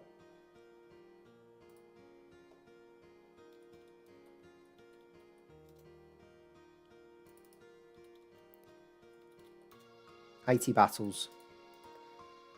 So 1 in 80 battles with a Xiphos. So we're going to reset till then. I'm praying for a double slotter as well, because one slot's going to be evade encounter. The other slot, I don't know, alchemy maybe. Because there's a strategy I've got later on in the game where I can farm stamina tablets for free. Without the monster arena as well. So that's going to be interesting. And I'm sure, is it stamina tablets that give me alchemy?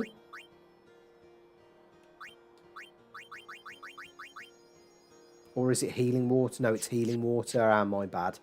That's not going to work then. So the only way I'm going to get alchemy is through the crawler fight, or the stuff after Jose. No, we can reset. Look, folks, I know this is a bit boring. What I didn't want to do, if I'm quite honest, right, is do this off screen and coming to one of these with yeah, with a battle freak weapon. Yeah, stamina tablets for auto potion, that's right. Chances are I'm not going to be able to get customized alchemy at any point in this challenge then. So I'm comfortable with getting a battle freak with 1 free slot. I just pray it comes with 1 free slot. Because SOS Overdrive and Evade Encounter is like Rikku's go-to weapon for this challenge. That was a nice crit grenade.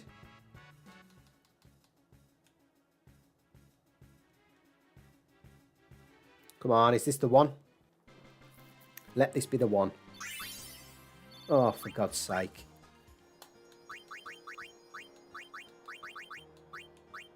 Ah, we'll keep that as well.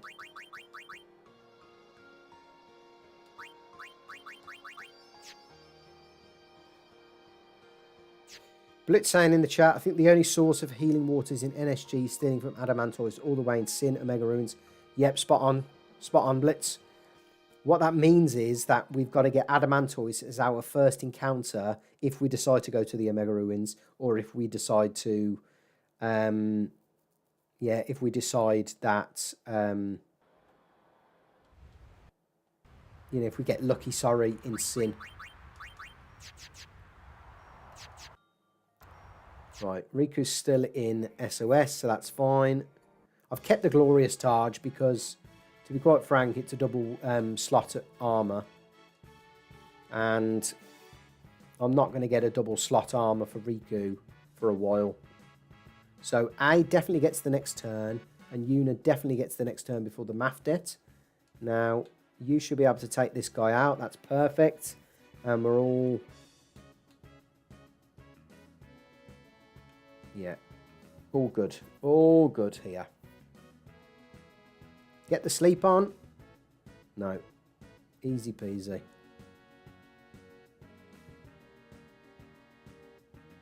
So Kamari can take 2 hits there. That's perfect. And that's why I keep him in.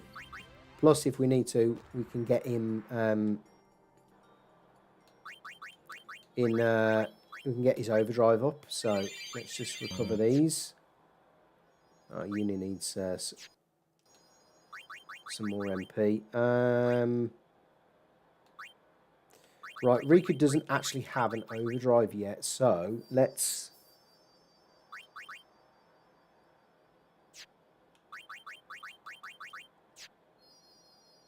What the fuck? She didn't take out anyone there. What's going on? Still got Slayer. Yep.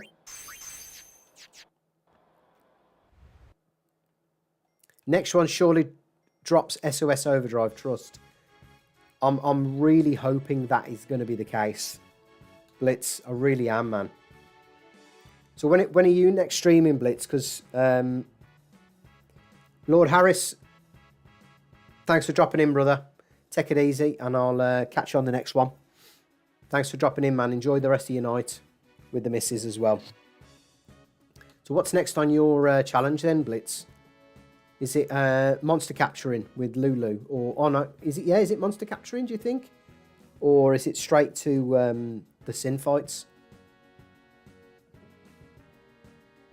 Right, actually, I'm going to see if we can... I'm just going to double check if we can take this out with Rikku. Yes, we can. To get Riku's overdrive back up.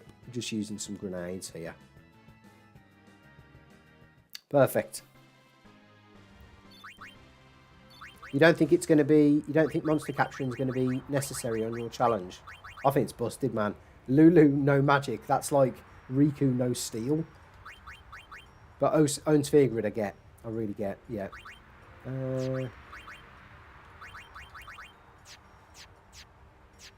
Okay. We're back to it. We're back to the grind. We're back to the SOS Overdrive grind. Let's go. Okay. We're on it. Do you think that's do you think overdrive sin's going to be possible with your restrictions? Because I don't think it's got any resistances to any magic, to be fair, has it? No, I want Wakka.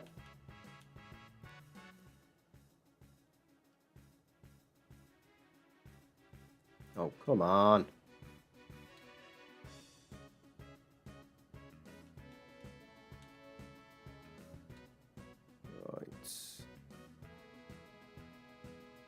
Come on, Wakka. Do us all a favour. Thank you. I don't think BFA can be done without customising. Oh, have you got a no customise? Have you got a no customise restriction on there? I didn't realise. No wonder you've been doing all that grinding for, yeah, for stuff. So I think we will need to capture some stuff to get my BFA weapon armour. I don't think BFA can be done without customising. So maybe just to give some people some clarity of what I'm talking about with Blitz Ace 469, who is arguably one of the best FFX players on the planet.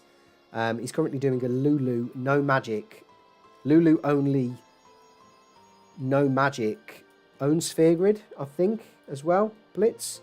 And from what I can tell, you're also doing...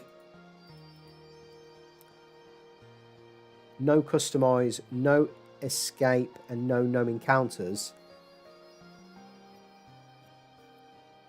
Do you think you'll have to drop that before that no customise rule before BFA, like for like Spectral Keeper or oh no, you've already done Spectral Keeper. I mean for Omnis or something.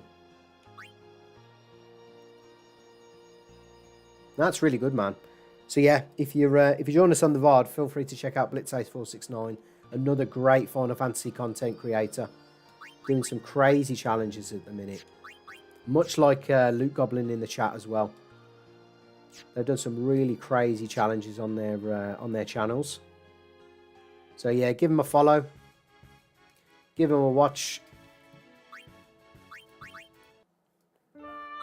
Subscribe to their channels if you're not part of their communities as well. All about building all of this Final Fantasy community, right? So I think should be doable with no customise up to BFA most likely, but we will see. So far, so at least it's been OSG plus no customise plus no escape plus no encounters. That's busted, man. And yeah, for all those that aren't in the on the live stream as well, we've got Loot Goblin in the chat, who's currently doing the Coryphean Masters mod, which is something I'm going to try and do, no sphere grid at some point. I want to just see how far I can take that and just see how far we can push that challenge, no sphere grid. Thank you, Wakka.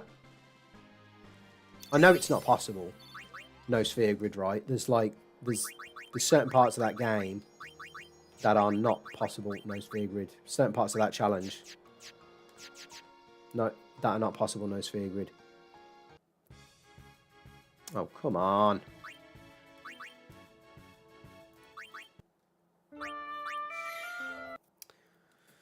So yeah, lots of FF content at the moment across multiple channels, and obviously, you know, Dan's 8 is the big one. Primal Liquid, someone I admire and follow as well. Tentacles, who's actually been in the chat before.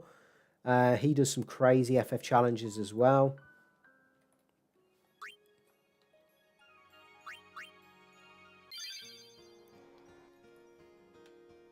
So yeah, lots to watch if you're a massive fan of Final Fantasy X or Final Fantasy content in general, really.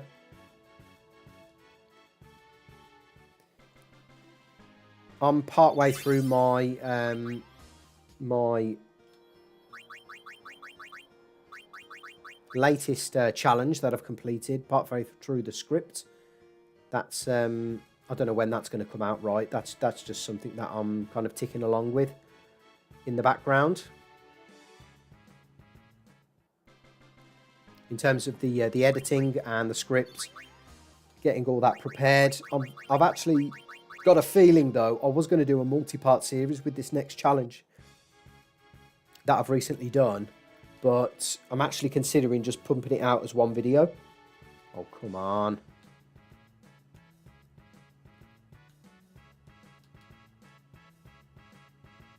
So yeah, I'm thinking of pumping it out as one video. I was going to do it as a multi-part series. I was even considering doing both, to be honest.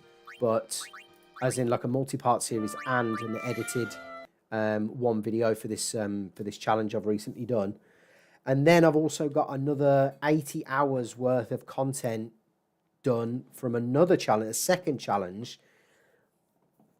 And that's just going to take me a long time to edit. So, but once I've done that challenge, I don't think anyone across the community, the FFX community, has done this challenge before that I've completed.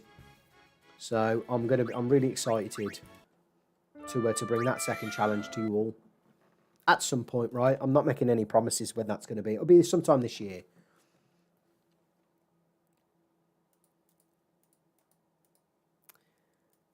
I'll give you a hint as to the first one, Blitz. The first one is a Tidus solo, kind of NSG challenge. But that's all you're getting, right? And truth be told, it has sparked my interest as to whether the same concept can be applied to all of the other characters. So yeah, it's a Tidus sort of no sphere grid challenge.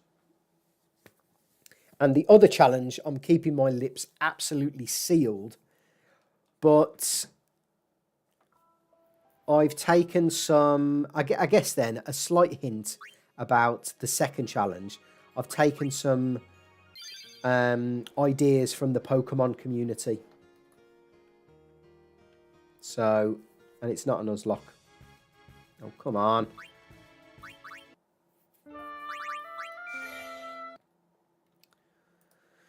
This is getting tedious. If I don't get it by this what's her name? If I don't get it by this stream, it's 10:30 my time. So I'm going to be on here till... I'll be on here until 12 midnight. And if I don't have Battle Freak with at least one free slot for Rikku by then, I'm just going to fucking hack it in. I don't care. We're guaranteed to get it. We've just got to get the right RNG. So the challenge, just to confirm, I can't remember if I said Lulu or Tidus, but it's a Tidus kind of NSG challenge that I've recently done, Tidus only, And it sparked my interest as to whether or not other characters can adopt similar rules and regulations and do a solo challenge with them as well. So LG in the chat saying, by the way, Blitz, the reason I'm interested in if you are doing no customize mandatory is because I'm editing a Lulu solo no customize run myself, and stuff happened, so I'm interested if you think it's possible the way you're doing it. Yeah, it's doable for sure. All right, that sounds fun. No customize was really easy. BFA is where things happened. Blitz saying just Lulu only, no customize or any other restrictions. Saving time, I'm all for it. Lulu OSG, no customize. Tidus kind of NSG sounds interesting. All of my solos are OSG, or it won't be fun.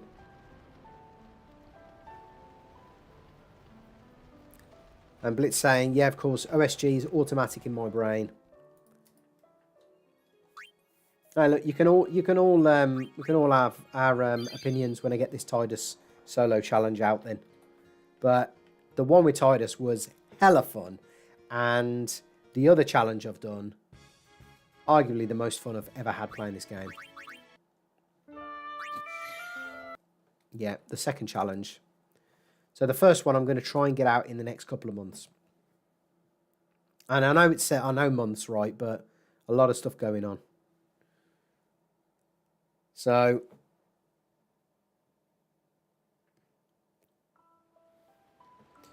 yeah, the Tidus one is on the way. I don't think I've got to do much editing, to be fair.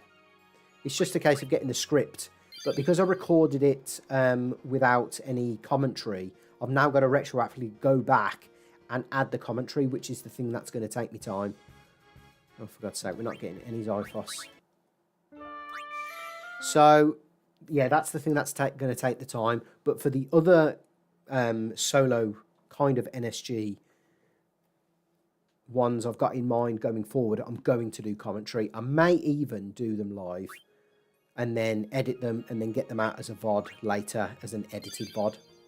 Because I recognise some of these VODs are, you know, there's a lot of grinding and stuff. Right, here we go. Is this the one? Is this the one?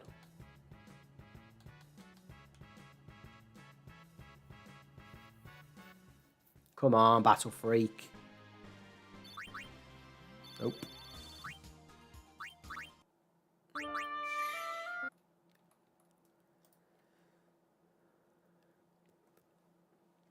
Ah, nice one. Thanks, Blitz. Great to have the love and support of the community, man. We're all such a great bunch of lads. And ladies, if there's any female FFX or Final Fantasy creators. To be fair, I do watch a couple of female creators doing some. There's one at the moment, I can't remember, like Raven or something like that. For Fallen Raven or something. She's doing an FFX playthrough at the moment. Drop into a live chat every now and again. Blitz also saying in the chat, I also have another challenge going on behind the scenes, so should be fun too. Inspired by something I saw for FF7. Fuck's sake, Zyphos, just drop the damn thing. I know, man. I know. Just drop the damn thing. I need the Battle Freak to progress. Without this Battle Freak, I can't do Crawler. I'm not doing Crawler. I'm actually thinking as well, once I get the Battle Freak, I think it's going to be easy pickings for me to go back to the Thunder Plains and go and get Auron's third Jet Sphere so we can get Banishing Blade. Because I'm thinking we might need that for Defender X. And it saves me not having to use a frag grenade with Riku's Overdrive to get armor break on Defender X. And I think I'm pretty safe with Rikku in this kind of Slayer double overdrive SOS kind of, you know, setup with Tidus. Providing Tidus is in the front line. Oh, for God's sake. Come on.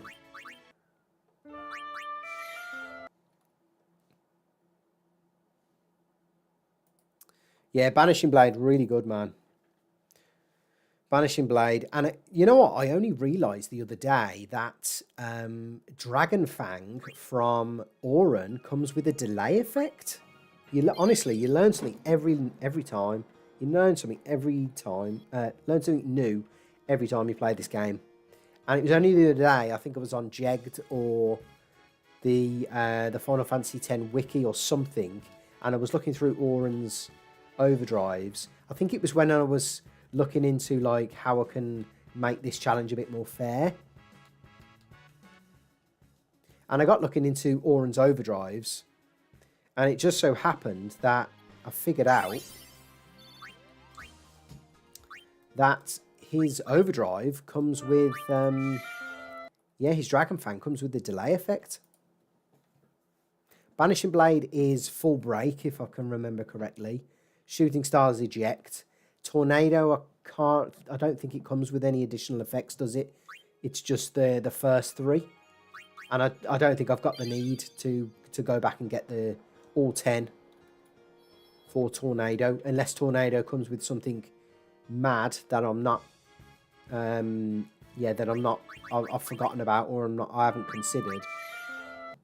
But I don't fancy going back all the way to Besaid right now to go and get them all, because I've obviously got to go through all of those random encounters. Now, yes, with Rikku and her Slayer overdrive mode, chances are I could get there pretty easy. Not easily, but it's a risk. It is a risk going back, so I'm not going to go and get Tornado. Yeah, man, Dragon Fang with the delay. I think it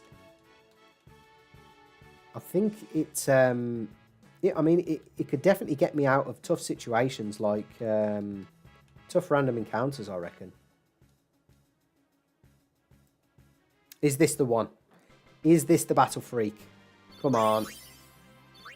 Nope. But we're getting a lot more Xiphos encounters now, which is good. Yeah, I'm just trying to think, right, because I have, ever since I put out the first episode of this and I did the original rules, it included the hardcore Nuzlocke rule to basically prevent me from doing anything extra other than the Cloister of Trials, 5 Cloister of Trials, and the Monster Arena. I've kind of eased off on those restrictions, but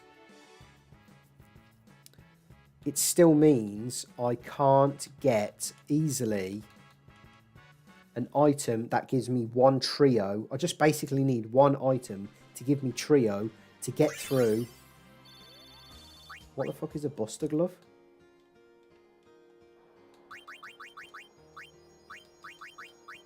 Ugh. Yeah, I just need one item that gives me trio to get through Spectral Keeper. Other than that, I've got to do this mad, crazy, bullshit strategy that is touch and go. That is basically massively RNG focused during my simulations. Although I haven't optimized actually that strategy. So, and if anyone's in the chat and they've got any bright ideas about how I can get a kind of a final stage item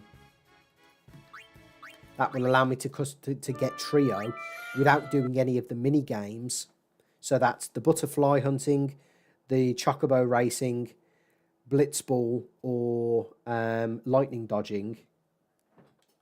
Obviously, the only two that really give me something powerful is blitzball and chocobo. No Remium temples allowed. So the 4 mini games that I've banned are Remium Temple, Chocobo Racing, because that also gives me access to the Cloudy Mirror. So in this challenge, I can't get any of the Celestial weapons. I can't do Blitzball, because that's just busted.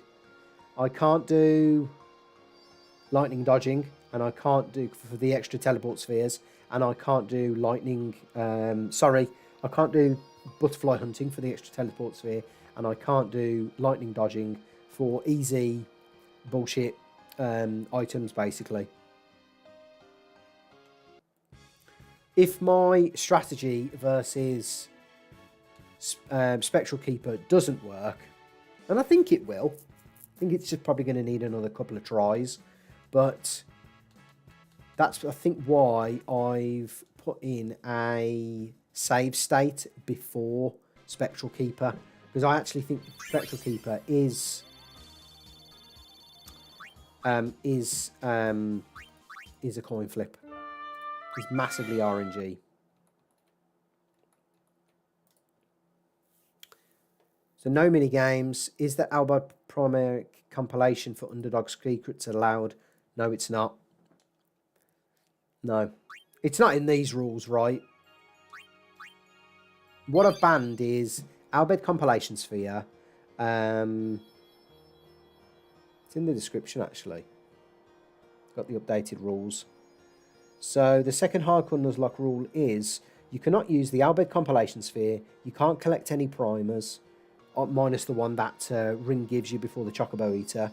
You can't fight Belcamine, and you can't gain extra Rayons, or you can't play mini games, and the 4 mini games are included. What I've done is, though, now I've now given myself the opportunity to use the airship passwords, go to the secret locations if I wish, do the Cactar Stones if I wish, Cactar Village, Chocobo Training is allowed because it wasn't before, get the Jet Spheres and go to the Monster Arena. But I can't get an item that gives me Trio from the Monster Arena before Spectral Keeper. Well, actually, no. Tell a lie. I actually can, but I can't figure out a way with these restrictions and without losing a character to defeat the Chimera Geist. And the reason I can't do that, the reason I can't defeat him is because, without losing a character, is because I need I think I need a stamina tonic. And it's also the fact that it actually, I think its AI says it starts with a random attack like the Chimeras do here. Exactly, Blitz. If I can beat the Chimera Geist, I can get a Dark Matter, so I can get a Trio. But I just can't figure out the turn order at the moment and what it's going to take for me to defeat the Chimera Geist. I think it's impossible with these restrictions and without damaging my ability to progress forward, because I think Kamari is a major part of that strategy involving the Chimera Geist. And because it opens with a random attack, like you've said, it's going to be really tough without losing any characters and without kind of losing loads of items as well, because I imagine I'm going to have to use a shitload of shining gems on it. The only caveat to all of this is whether, and I'm thinking now, I'm just thinking off the cuff now, whether we allow like this auto save functionality to be used once I've got to Spectral Keeper. So let's say we do Sanctuary Keeper and we make our way to the Zanarkand Dome and we do all of that, and then we backtrack all the way to the Calmlands, because technically we're at the point then of we're at the Spectral Keeper save state, and then we just try and kind of do this auto battle for that one Dark Matter, maybe. I'm thinking that's probably the only way that I can, because I think, if I remember correctly, the timestamps that I've kind of suggested for this challenge are Mihen, then Macalania as soon as you enter from the Thunder Plains, then the airship after home. So there's still a long way to go before we get to our next save sphere. Then the Macalania Woods Save Sphere after Natus. Then the Zanarkand Dome Save Sphere before Spectral Keeper. So I'm thinking if we can get to that then maybe backtrack to what's her name, to the Calmlands. Maybe then we can farm a dark matter. And then there's a couple of other save spheres as well, save states as well, that I've kind of given myself access to. But yeah, it really is rough without losing any major characters, and not without kind of using save states, I don't think. So I would I need to concentrate more here. I would prefer if I got through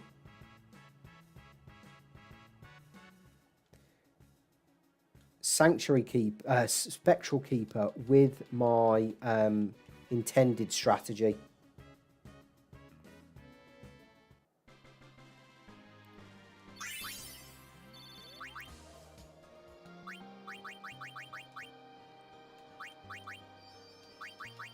Nearly fucked up there.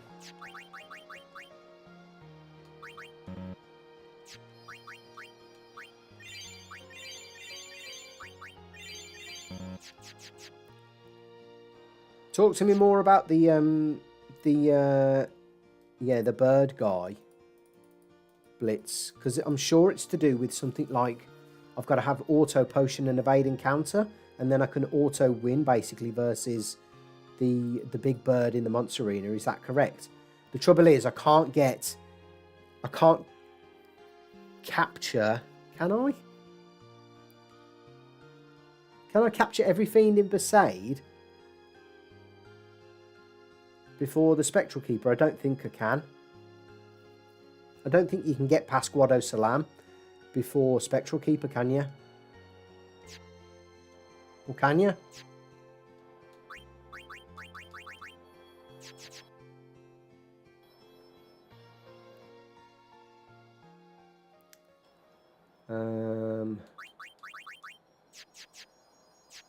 Right.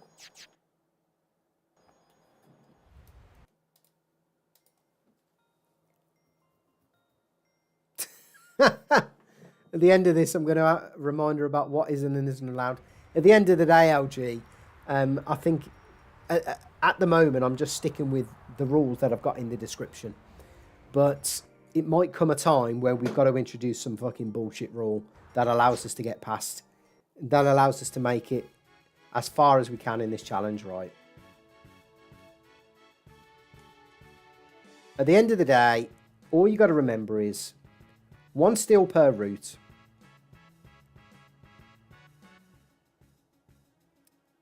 One steel per route. I can't use the item command. I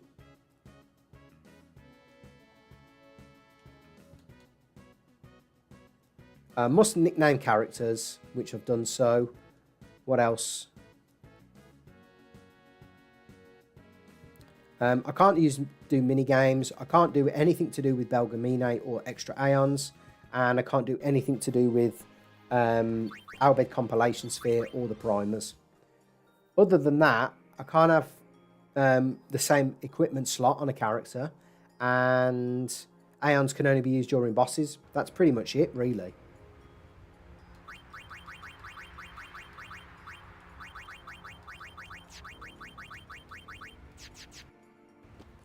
But even with these restrictions, I do need to do some more simulations with Spectral Keeper, because it's going to be a really, really interesting fight.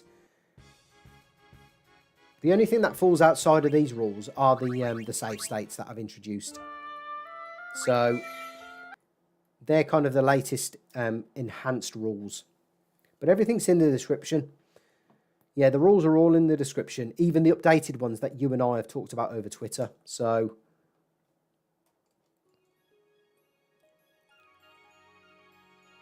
you can backtrack to Guado Salam, but because you've killed Seymour, the Guado doesn't let you go past Guado Salam after you've defeated Seymour for the first time. And what that means is you can't backtrack to Besaid, or you can't backtrack any further than Guado Salam after you've defeated Seymour 1. Because if that was the case, you could get to the Calmlands, get a capture weapon, and then capture everything up to Besaid and claim all the rewards. Because I'm sure you get access to 99 Doors of Tomorrow if you get 2 species or like 3 or 4 or 5 area conquests. Yep, no Besaid till after Specky.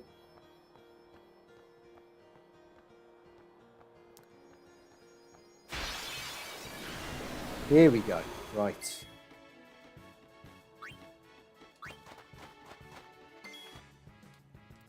Use the grenade, Jicky boy.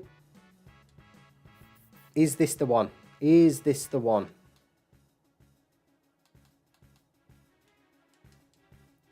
I just can't I can't believe I got the Battle Freak with 2 free slots. Fucking Metal Taj, man. The Metal Taj has got the same drop percentage, I think, as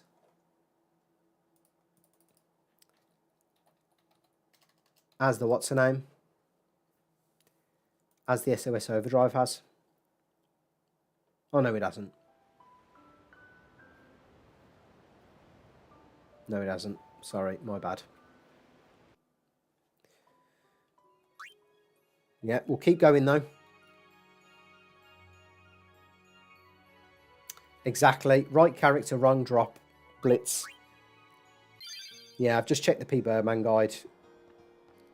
If it's an armor drop, it's 100% a Metal Taj. But if it's a weapon drop for Rikku, it's only a 1 in 7 of it being. Sorry, the pad's playing up. Let's just double check I haven't got one. No. It's good I got those double drops though.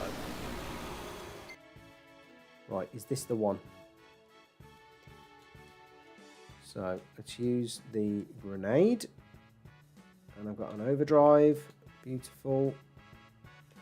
What I'm actually going to do is, on the next one, if this isn't the Battle Freak, is I'm going to put maps at the top of the list. Oh, come on. We will get there, boys. I know we will. Have power in the faith of the chat. We've had Lord Harris grace our presence tonight. So all hail Lord Harris. And yeah, we've just got to pray to the RNG gods that we get good luck. So let's. I'm not going to need them. So sort, manual.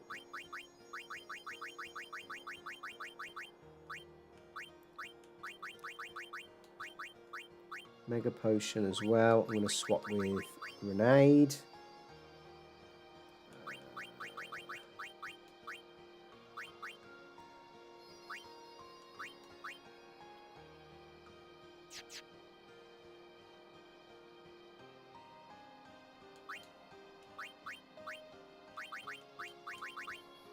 Well, that's good.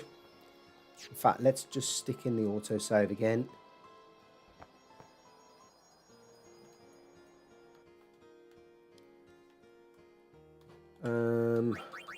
Sorry, let me just check stuff.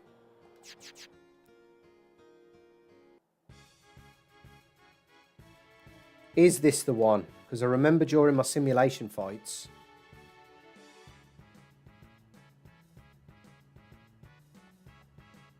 Right, that's use.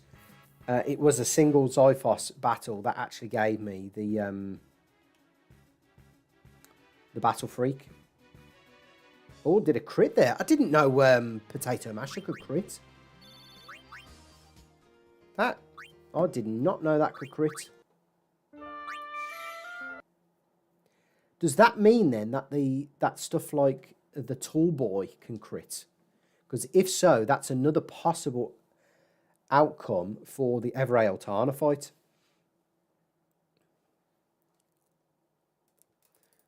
Right, while we're waiting, let's just have another look in the chat.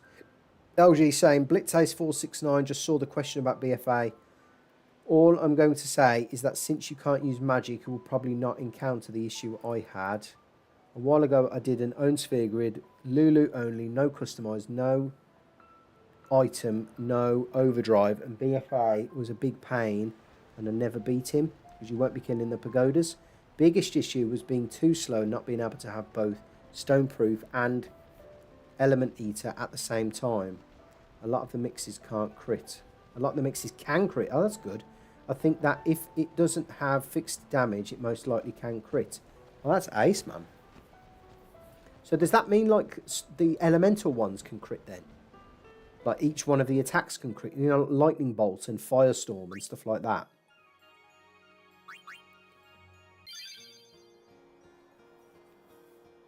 Hey, because if they can crit, it might be a case that that's how we get through Altana. Not relying on crits, right? I don't think we should be relying on crits as a strategy, but equally it might be a case of... yeah, that's a possible out. Oh, come on.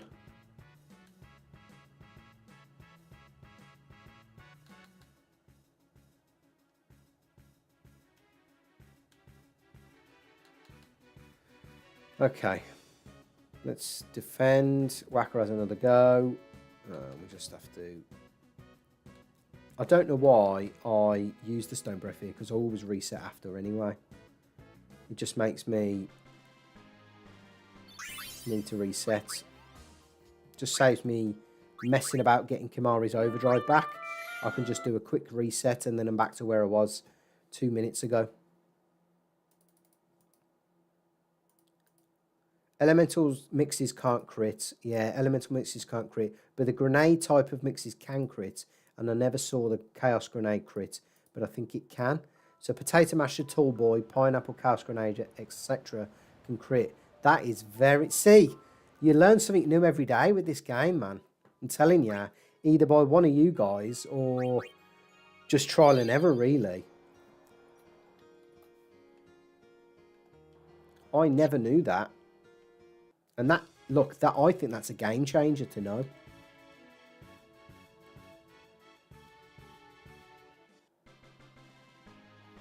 Absolute game changer. Picking up a bit of coin as well as we're doing the odd bit of grinding. So that's good.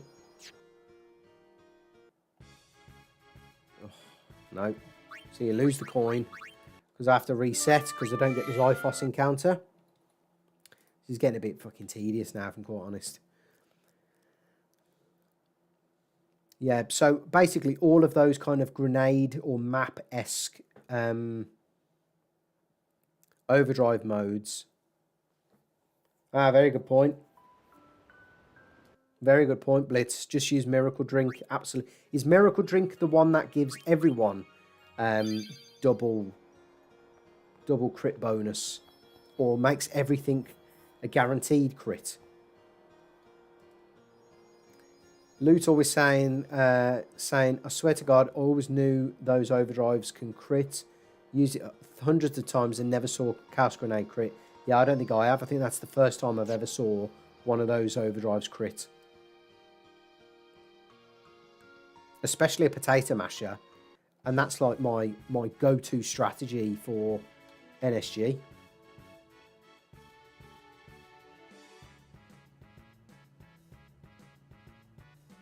Okay, we'll just reset because we got the Stone Breath. Come on. Yeah, if it gets to tonight, I'm thinking I'll just hack it in. Because, to be quite fair, we are guaranteed to get this Battle Freak drop.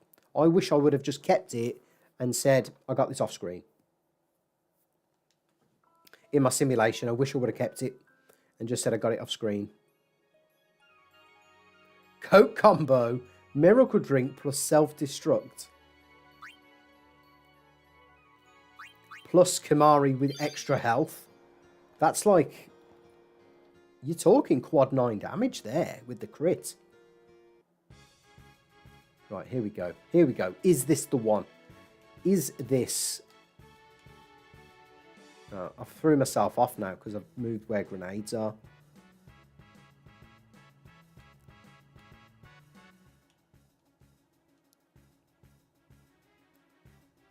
Is this the one? No, it's not. But if that's a double slotter, I'm going to keep it. No, it's not. No, we'll reset. We're resetting, boys. God, this is tedious. This is more tedious than the fucking Lord Oakshoe fight or the Water Ward grinding. Blitz saying, yeah, I've used Miracle Drink as a legit strat sometimes. I'm feeling it now. Getting them crits. Luke Goblin saying, at Jit Geek, I don't remember, but if you've already got the weapon for someone else, just change it to Rikku, like you did with Chocobo Eater. I think I agree there. Blitz. LG. The fact of the matter is, it'll be waterproof all over again. Who we thought was going to be wrong character, but it's actually turns out that having Lulu with the waterproof was the correct drop, because I don't think them flans would be possible without it being Lulu. What I want to know is there any indication on the Chimera as to whether or not you can predict what attack it's going to do first? Is there any kind of is there any way of knowing from its stance or what type of action it does? Now you see, now I need to reset. Yeah, I think if I get like if I get an SOS drop for someone other than Rikku, I'm gonna take it and just give it to Rikku, because it's the same percentage. In fact, according to Blitz Ace's calculations earlier on in the chat, we've got more chance of Rikku getting the drop than anyone else.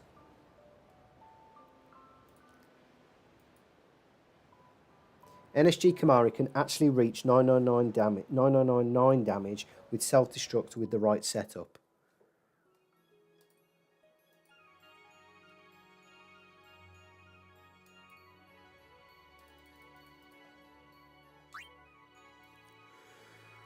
And there's no legitimate way of knowing them, Blitz, as to what the Chimera will open with, which is a shame, really, because that's a bit of a run ender. Because if Magido Flame hits, I think if it hits Kamari or Wakka, Magido Flame as the first attack, we lose the character. Right, this having map there is throwing me off big style. Is this the one? Is this the one? Fucking Jesus Christ. I cannot believe in my simulation fights, I got, is it a Space Force for Lulu? And then I got a Battle Freak back-to-back attempts. Cannot believe it. So Chimera always opens randomly. So does the Chimera Geist. That's basically what makes the Chimera Geist impossible to kind of farm or to do any sort of legitimate fight against. Right, is this the one? So the grenade. And then the map.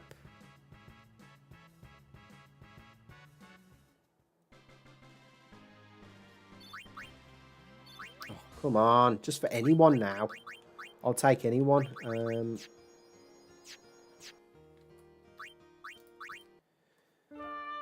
I'll take anyone. So yeah, it's I thought this was going to be a one and done, right? Or I thought this was going to be pretty quick. Turns out not. Turns out the game knows I'm streaming live and it knows I need this weapon, so it's not giving me any of them. I reckon we've probably had close to about 50 different encounters now with the Xiphos where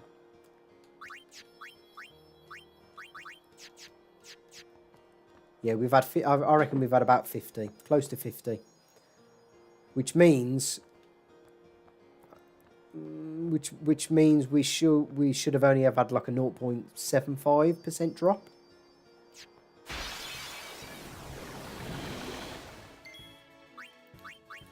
And the reason, if you're joining us late in the chat, the reason I'm resetting there is because I've got access to Riku's Overdrive. I can just double map, kill them. Means I've got to go and reset Riku's Overdrive again on Lake Macalania, so on and so forth. Just to save me some time, I just reset and go from the autosave. You know, LG, you're fucking spot on, man. I think it's going to have to start being once a couple of days ago. It's I'm not saying it's annoying or it's tedious or I'm going to give up and stuff, but at the end of the day, it's just, it means we can't progress. I am absolutely adamant that we cannot do Bikanel without this weapon for Rikku. So yeah, I agree. We need to be fair, I think I need to, I think, who is it now? Is it Dr. Swellman? He does those speed run and RNG based videos. I think there's one about, I'm sure he's done one about no sphere grids speed runs, or he's done one about an FFX speed run, and he talks about how the guys who are regulars at doing RNG, he talks about how they manipulate the RNG and how they keep track of stuff. Yeah, isn't it the no encounters drop in the with the ghost in the Cavern of the Stolen Faith Blitz?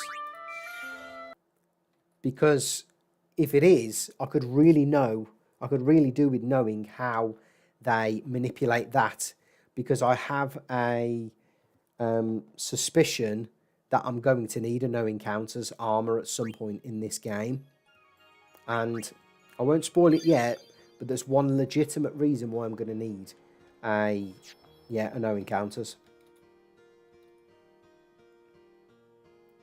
Yeah, so that's the track. That's the track. The RNG of the ghost, isn't it, in the Cavern of the Stolen Faith? I'll just reset because we got Kamari's Stone Breath to take that out.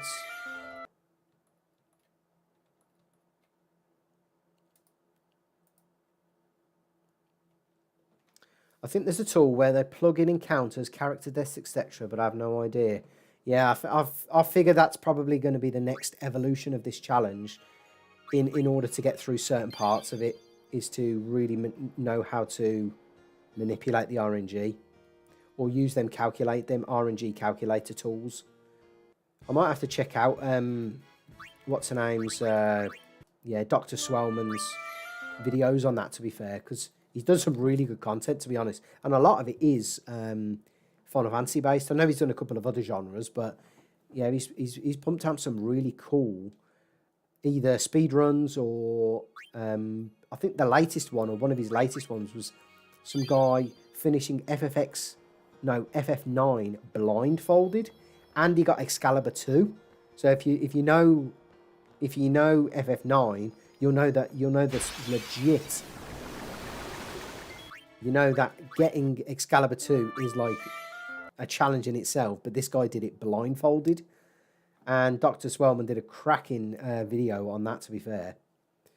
Secret locations are possible, right? They are now, LG, based on our recent conversations. So the chats that you and I had over Twitter have kind of convinced me that it's probably best for us to get to allow secret locations. If you can survive Gagazet and Zanarkand without it, you can always farm the fish. Playing blindfolded is such a weird concept. Yeah, I know, Blitz. I found that the concept of him doing the FF9 challenge blindfolded was weird, but the fact that he did it, I mean, the fact that he did it and he beat the final boss was one thing, but the fact that he got Excalibur 2, so he got to a certain point in the game within a certain time frame blindfolded, is just absolutely bonkers.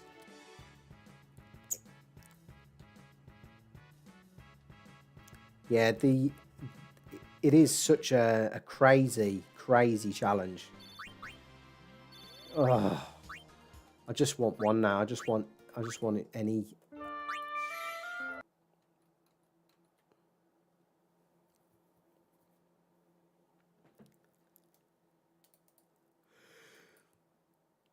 LG saying, how are you going to remember how NPCs move to possibly block your movement? and never believe those blindfolded runs are legit. Imagine doing it FFX blindfolded, bloody hell, Blitz. Don't give me I have nightmares about this challenge, never mind. Doing FFX blindfolded. Although that'd be pretty crazy, you know. That'd be quite fun. Like, I wonder how far you could get. Like, I wonder what, like legitimately, how far you could probably get. Could you make it to the Sade, you reckon? Is this the one?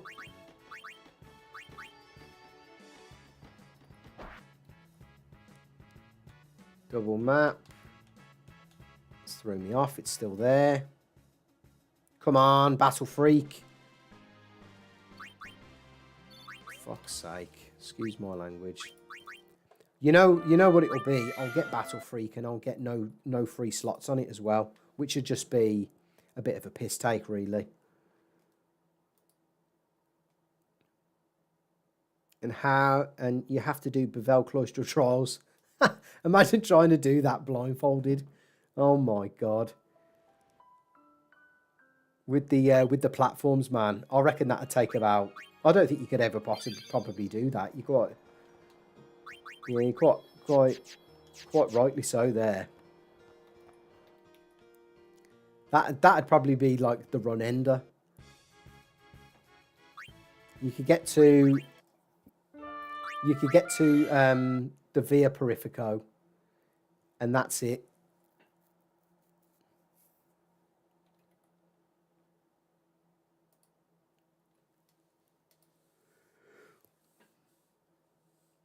I reckon the Besaid Cloister of Trials is doable, and like traversing like through SS Licky, Killiker, that'd be fine. I reckon you could get there. You could get there and back.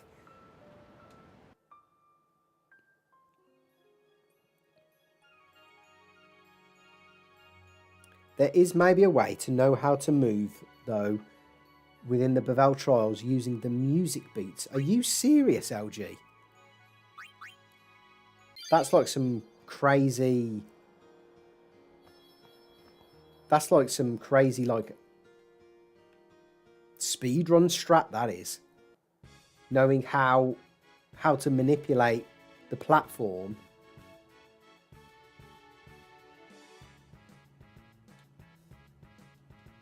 Is this the one? How you gonna manipulate the platform based on the music? To be fair, it is one of the only soundtracks from the OST that I really don't like, because it really reminds me of the Bevel Cloister of Trials. I think it's like Palace of All Deals or something like that, and it's like every time it comes on, if I've got the OST track playing, instant turn off. Instantly. Any reminders of the Bevel Cloister of Trials? No, thank you. Right, plenty more of this encounter, please. And remember to use the grenade. I think that should be your next challenge, Blitz. FFX blindfolded OSG as well. Oh, come on. This is getting ridiculous. It's pissed me off, this has.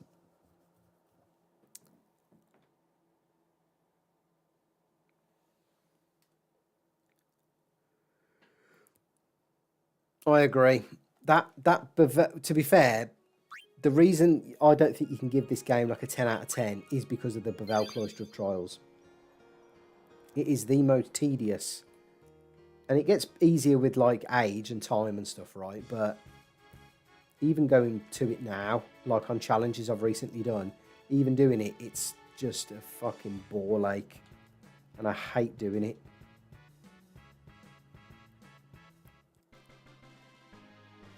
Yeah, that's true. Play with your elbows or something. Don't play with your hands. No sphere grid, no hands. There we go. There's the new challenge. There's the new challenge, lads, for the 3-year anniversary of the channel. No sphere grid, no hands.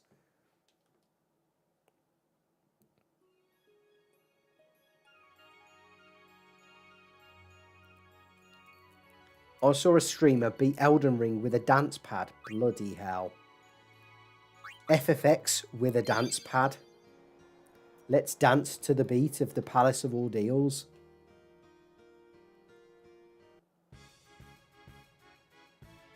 Hey, look, credit where credit's due for doing something obscure like beating Elden Ring with a dance pad. Hats off to him. I think we've got I think I've got a dance pad at my mum and dad's house. I might see if I can hook it up or figure out some way of getting one for the PC. Imagine that, a bit of cardio whilst playing Final Fantasy X, burning those extra calories. FFX Dance or what was the old soundtrack called? Dance Dance Revolution. Final Fantasy X, Dance Dance Revolution style. What a crazy new challenge that'd be. Along with no sphere with no hands.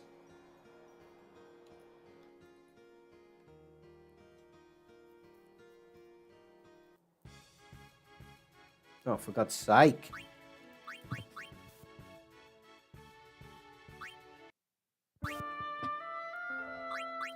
We'll get there, folks. We will get there. To be honest, I'm only doing this legitimately for you, so you know it's possible I can get an SOS Overdrive from the Xiphos this far, this early into the game.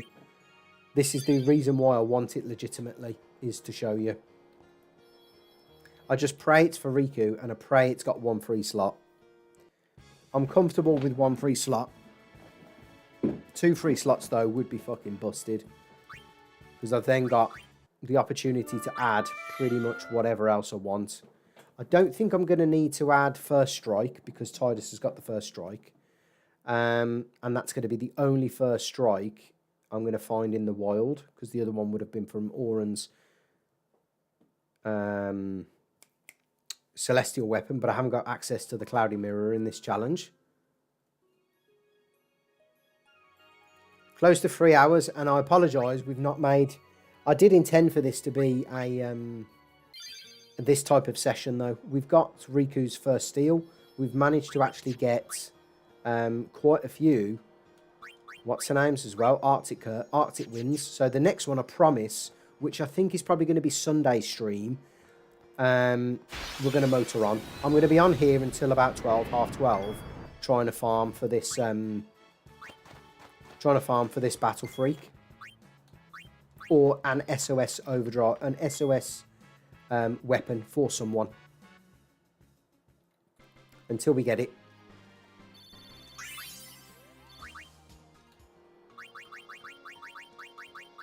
Other than that, the only thing I can suggest is that I hack something in, but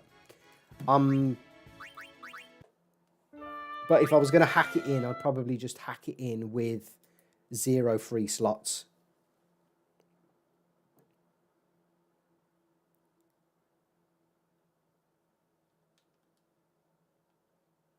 What is there left to do on a perfect game file for FF12 then, Blitz? Is it just, can you read? I can't remember. It's been a while since I've played FF12. Can you redo any of the hunts and stuff?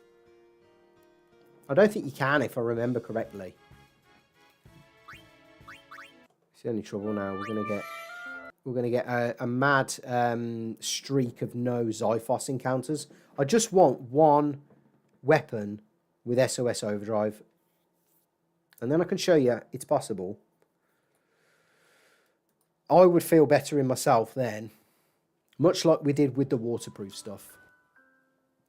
Actually, I've just realised this challenge is possible actually without waterproof.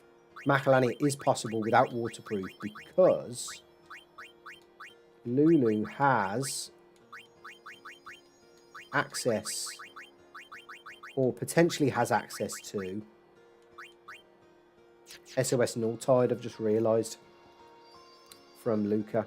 And if we got her into, if we can manipulate her health into SOS, although you could arguably, you could do that via the wasps, then you can tank that damage You can tank the blue elements actually here without waterproof. You just need SOS Null Tide. Right, let's just go back to the chat. Just putting some relaxing music and chill out for a couple of hours. Nearly 400 hours on that one. Not anywhere close to being done. That's probably the fun one. Can't redo the hunts, but mostly farming a full tree of 99 of everything. Now with the trial mode farming, you need to also get 99 of every possible equipment. Go farm 99 worm hero blades. That sounds more fun than the farming Battle Freak from the fucking Zyphos. Over and over again.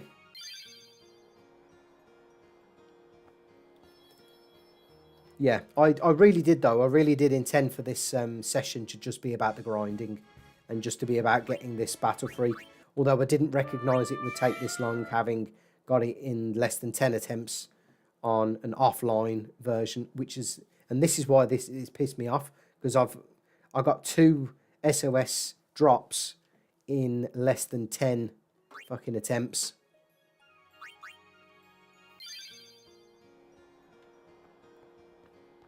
That's what's annoyed me. The fact that I know I can get them. I know I've got it pretty easy.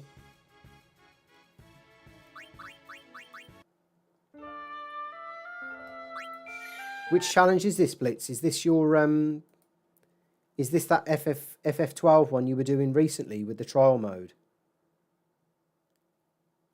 Or is this something different? Or is this your perfect game file? Oh, the perfect 99 game file. Got ya. We'll get there with this Battle Freak. I tell you, if we get it and it doesn't fucking turn out to be that spectacular, I'm going to be very, very, very annoyed.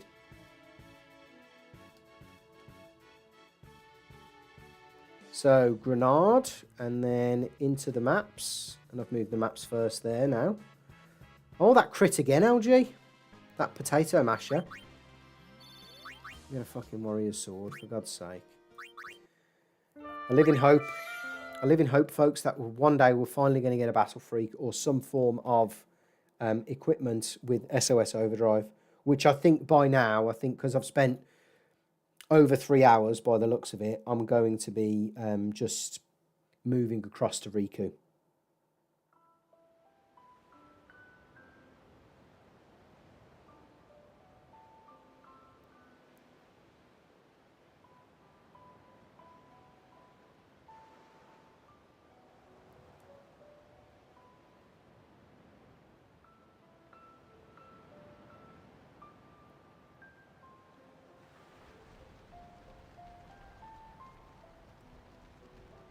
Sorry, just texting the wife.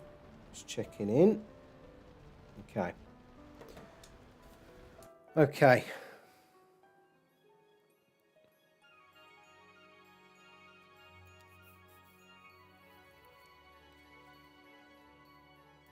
Which one was which? But the one Jick was talking about was basically trying to go as far as possible in trial mode with just Varn at level 1, pre-Rogue Tomato. Oh yeah, saw that actually. Very much started from the bottom type of challenge. How far did you get? Blitz saying I couldn't be bothered doing the item farming, but got to stage 30s. 30s is really good. With a level 1 Varn pre-Tomato. That is insane. It should be doable up to stage 90.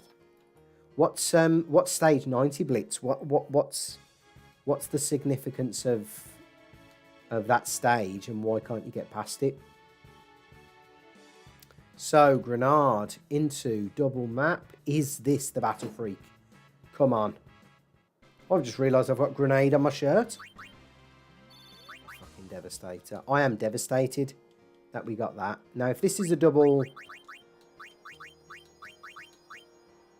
Yeah, we're going to take that. We'll take that. We'll get Rikku's overdrive back.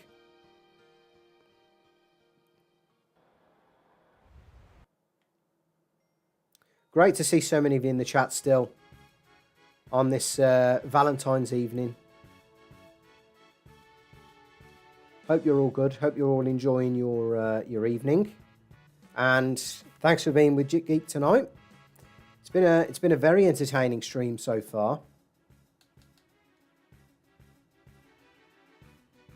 Why didn't Riku's overdrive go up then?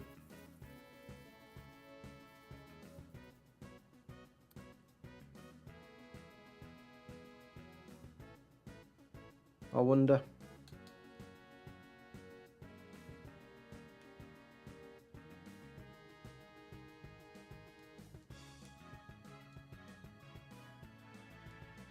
Let's get the combo on. Beautiful. And we just sit back and relax and wait for the poison to kick in. I wonder why Riku's overdrive didn't kick in then. When she 100% killed both of those dogs. What nurse?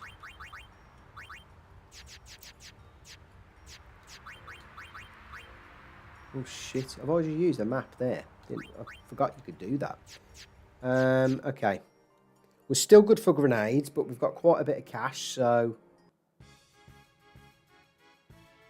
This should be fine now. This should be Riku's overdrive done and dusted. Come on, take out the math debts.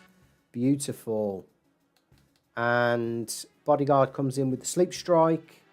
Excelente. Now, Auron's going to go, and we're going to get the poison on first time. Look at that. And we're going to get the sleep on first time. Perfect. And then we're just going to chill. Oh, she did get the overdrive. I didn't recognise it go up, LG. I thought it yeah, I thought it just stayed there, to be honest. I want that. I want to check the potions because I don't want to hit the save sphere, you see. I'd rather just continue using the autosave, which is risky, but if I'm quite honest, we haven't made any progress since we last put in a save. Right. What I do want to check actually is how much gil I get from this battle.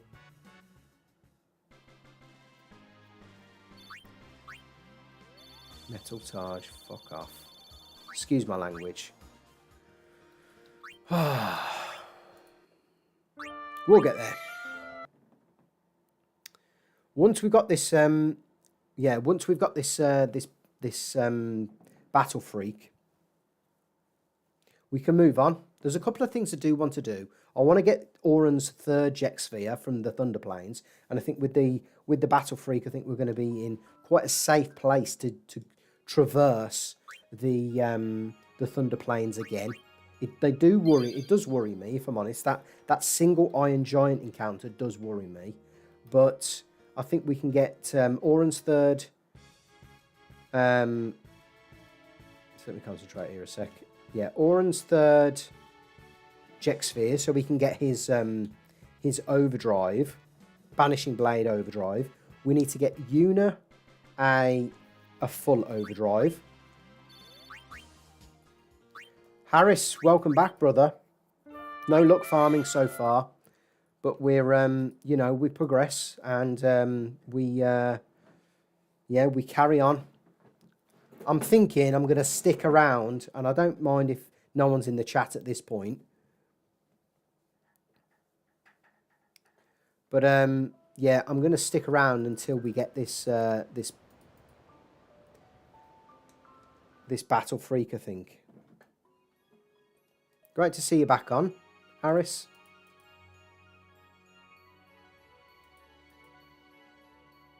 There's a guy called Unseen Chaos on YouTube who did this exact challenge. You can watch that. If you get the Sight and Grat, you can get to the 90s for sure.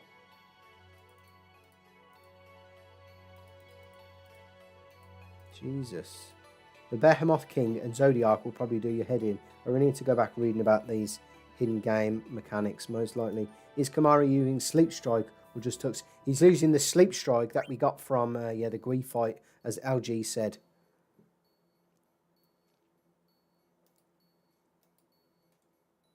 Just checking out the chat here.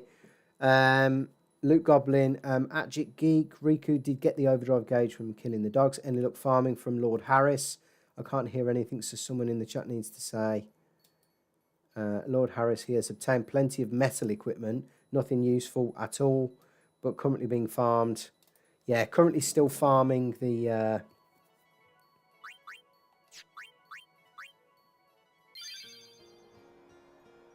currently still farming the Battle Freak Harris, if you're watching back on the VOD. So yeah, what was I talking about? Stuff we need to do actually before we progress to the crawler actually. So first things first is I think we should go and get Auron's third Jet Sphere to get Banishing Blade. We need to get Yuna and Overdrive. We need to get sorry, we've got the Nul-Frost. We've got Nul-Frost, we've got Rikku in SOS. We would have had the Battle Freak by then. I think, to be fair, I think those are the only two things actually after all of this that I need to do before Crawler. Then Crawler is a piece of cake. And I figured out the foolproof strategy for that. Basically, Ixion is no pun intended, Ixion is the GOAT in that battle. Then it's on to Seymour and Rikku in SOS Nul-Frost. That fight is a guarantee. Absolute guarantee. A combination of Rikku and Shiva. Then we're on to Wendigo, who I have not yet simulated, but I suspect that will be an auto win as well. If we can Grand Summon Ifrit, I think and after a Rikku Overdrive, I think Wendigo is a guarantee. Now, here's a question. Should we try and farm SOS Haste from Wendigo? And I don't personally think we should. I remember in my recent Tidus solo challenge that I need to edit for, I might as well reset here. My recent Tidus solo challenge, I must have tried about 250 times to grind for a SOS Haste from Wendigo, and I never got the drop. Now, according to the P. Birdman guide, you can absolutely get the drop. You can absolutely legitimately get an SOS Haste. Or I'm yet to believe you can. But I've Blitz, honestly, I must have faced Wendigo 250 times and I did not get a single SOS Haste drop. Ridiculous. Absolute torture it was.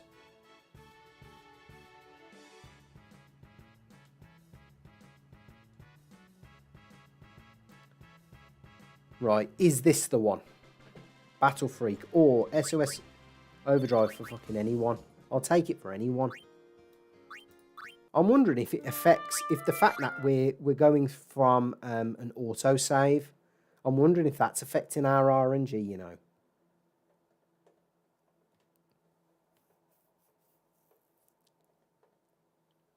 I also got the SOS Haste by luck. Man, that's some crazy luck. That's some like Danzgo 8 Dark Anima luck, that is. Getting SOS from Wendigo is arguably the hardest challenge in all of Final Fantasy X. Like Wendigo SOS Haste is the challenge, is the ultimate Final Fantasy X challenge. And what's proving to be as hard is getting a fucking SOS Overdrive from this guy. Now, I reckon that's going to be for Wakka. Oh, right. I'm calling it now. I'm giving this to Rikku. I'm giving this weapon to Rikku. Right, let's crack on. Unless someone is really unhappy with me doing that. But to be quite honest, Rikku had a higher percentage of getting that weapon than Wakka did. So I think I'm going to give it to Rikku. Unless there's some serious backlash from the chat there. So that's what we've been... this is what we've been after for 3 hours and 11 minutes. Give it to the girl. Yes, I fully agree, LG. What I need to do now is just double check the equipment on the wiki. So, without doubt, I'm going to put a save in.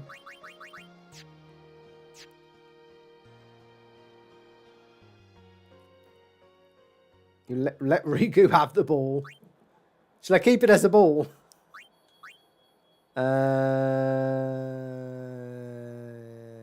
Yeah. 1.3. That's our working one. So, let's move this over to Rikku.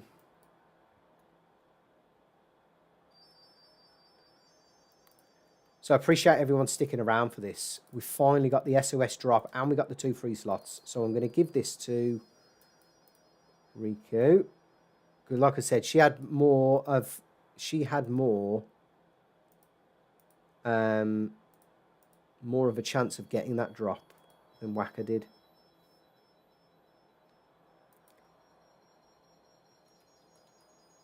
And I just need to check out what the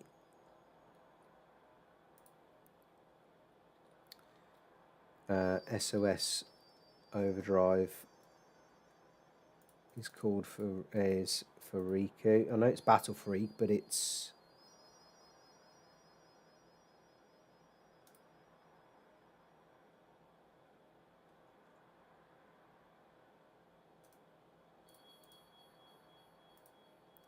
SOS Overdrive. Right, weapon Claw 4. Okay.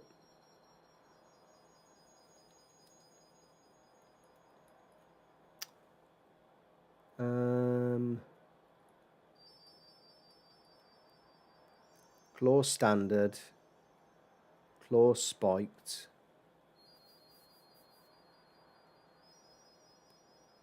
Oh, I can't figure out which one it is.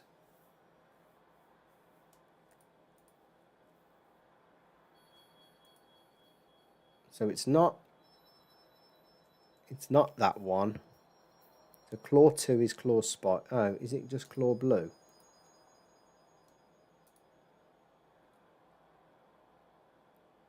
Hang on. Is that the blue one? Or is that the blue? I think that's the blue one.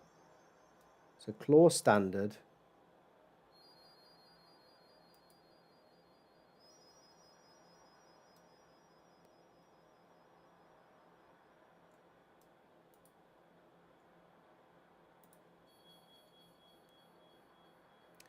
Knuckle.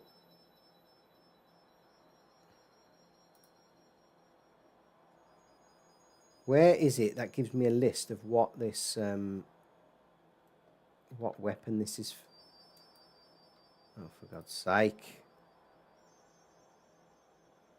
Whenever I hovered over it before, it gave me what it was. So let me just...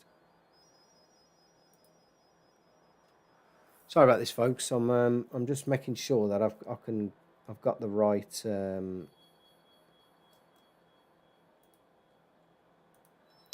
Hang on. Battle Freak. FFX Rikku.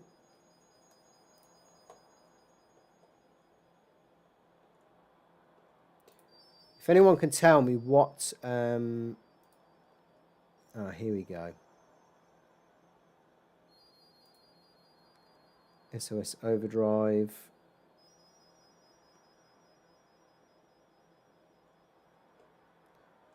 If anyone can tell me what style of claw it is, that'd be wonderful. And then I can get this edited over to Rikku, because I kind of want it legit like that.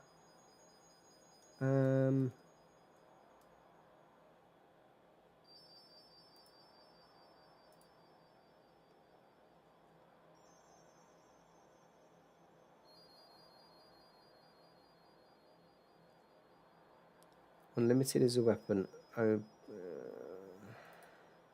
this is annoying.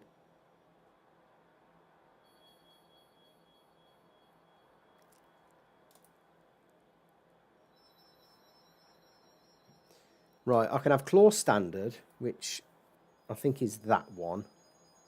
Claw spiked, which I think is that one. Claw blocky, which I think is that one. And then claw blue, So Claw Blue looks like it's more for...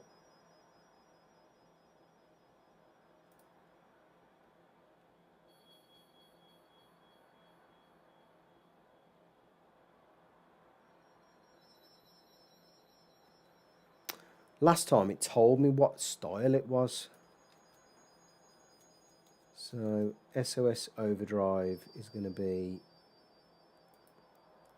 We'll go with Claw Blue for now. I suppose we can always change it. Claw Blue, 16, 3 ability slots, 2 attack, and 1's SOS Overdrive. Okay.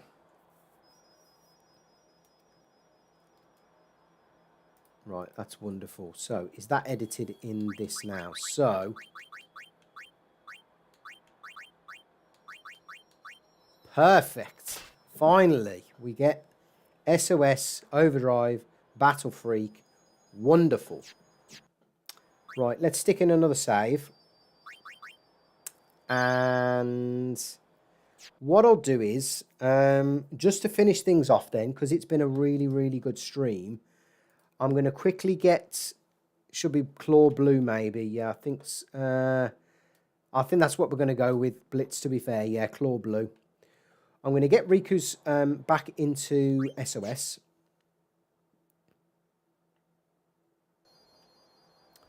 Then we're going to go and get Auron's Overdrive, Banishing Blade.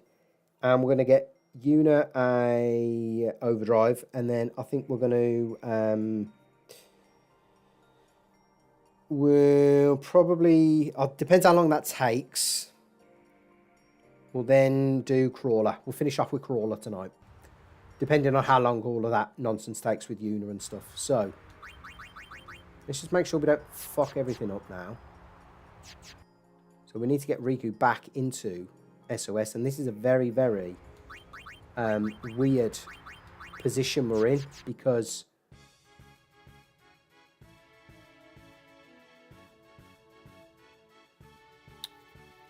I really don't like this encounter. To get Rikku into SOS.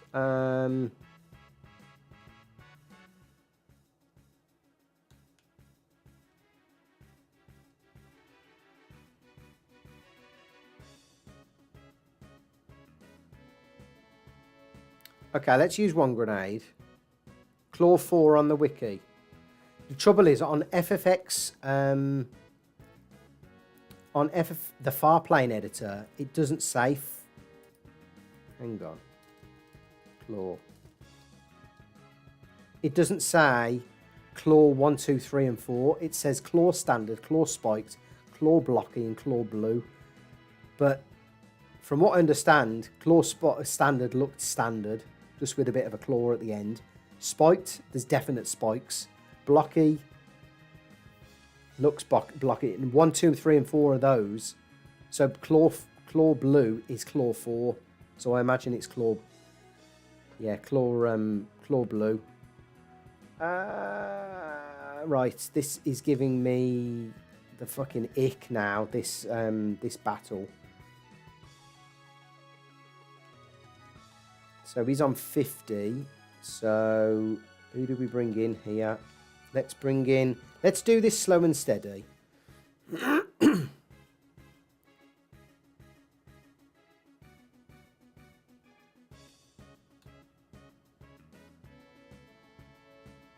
Wakka can definitely take this, right? Surely he can.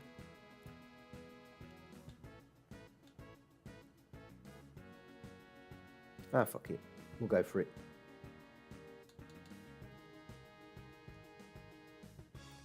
Right, now we've got this in sleep, we can get Rikku back in and get her into SOS with the chemist. So she's going to the chemist.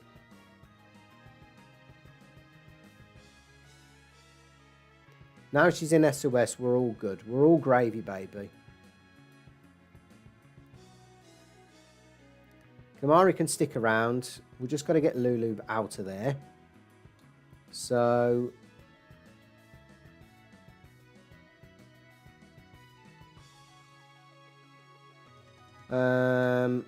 Yeah, we'll bring in Auron for now.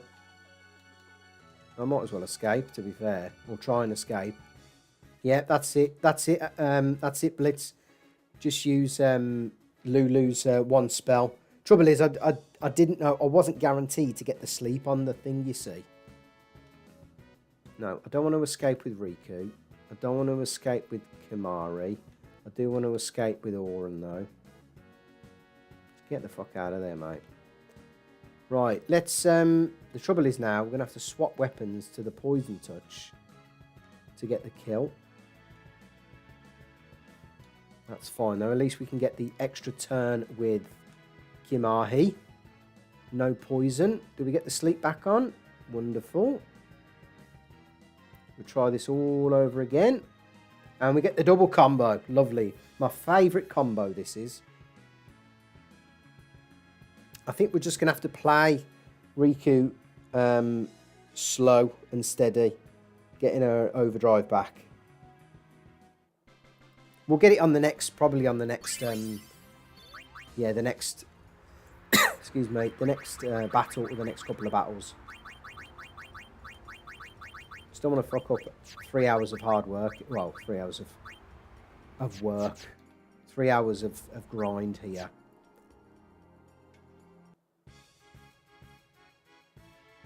Okay, this is fine. Let's use some grenades. Oh, now, if I actually move to the Battle Freak, and then he fucked everything up there. We should get an overdrive now. I mean, look at that, 40%. 40 goddamn percent. Okay, we're good. We're good. Right. Now we're just going to stick around and we're just going to escape with... No, we're not going to escape with them.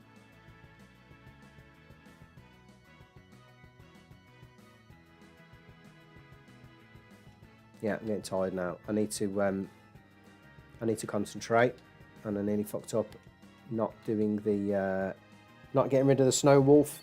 My bad. Could have been game over there for Rikku. Formation. Right, let's go and get Auron's SOS Overdrive, man, 40%. So every time it kills 3 enemies now, it's going to get a full... She's going to get a full overdrive back. Every time she kills 2 enemies, she's going to get 80% back, which is just unfucking real. So this is my strat all along. What I think we need to do is get ourselves out of here. Double overdrive, man. It's basically double overdrive, though, isn't it? I suppose. We need to set ourselves up now for the Thunder Plains again.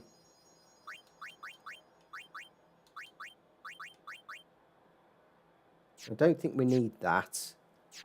What we need is Rikku in no shock.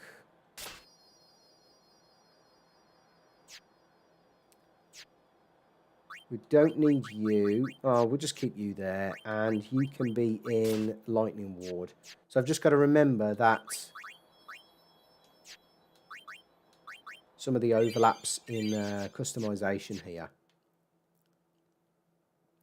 So we finally got the Battle Freak for Rikku. We had to do a bit of jigging about and a bit of fucking about with the FFX editor, but I think we could have been here till next Valentine's Day 2026, grinding for Rikku's Battle Freak. So we actually got it for Wakka, who had a less percentage chance. So I reckon, yeah, I reckon we progress and we find ourselves back in the Thunder Plains. Oh, this is the most horrible encounter we could have got to start things off. To the point where I'm actually just going to use Stone Breath.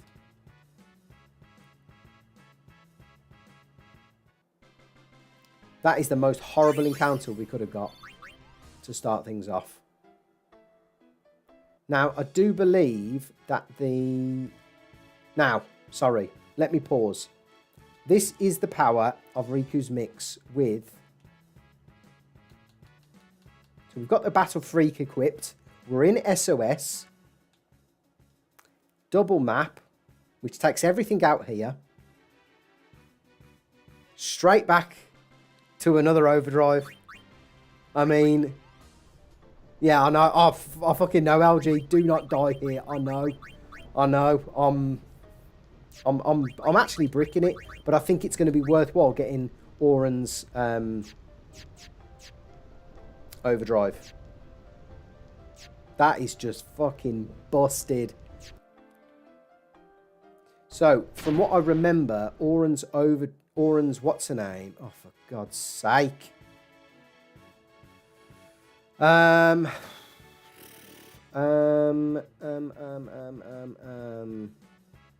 I escape here?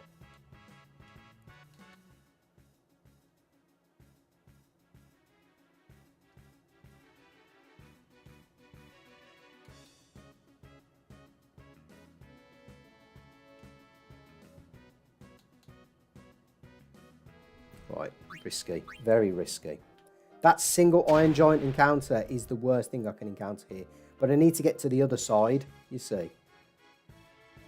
Now, what once was a problematic encounter now is a non-issue because I need to get the right, I need to get the hazardous...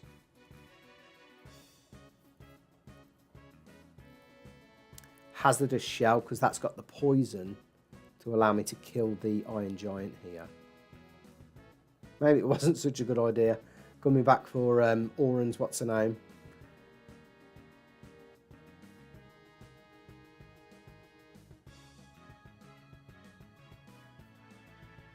I don't want the pineapple.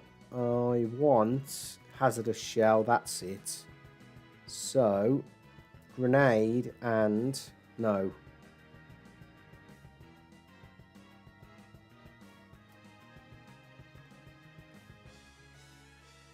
I remember it needing a lot less than that.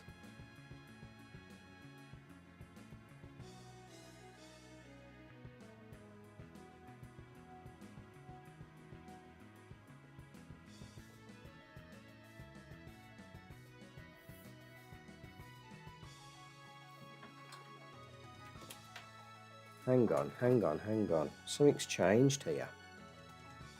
Something has changed because I used to be able to inflict a map and an antidote. What does that give me? Sorry folks about this.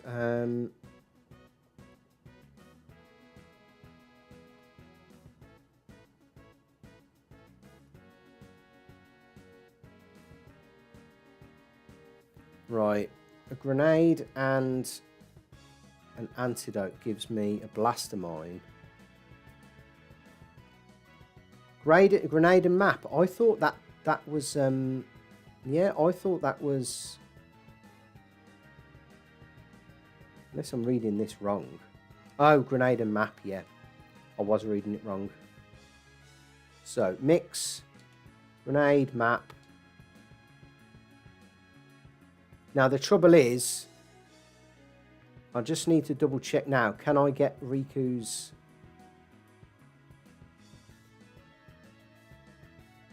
overdrive up by using a grenade and getting the lads to attack? I think I can. Come on, pad. So, Kamari hits. Auron hits, providing he doesn't get a what's her name, a critical, and then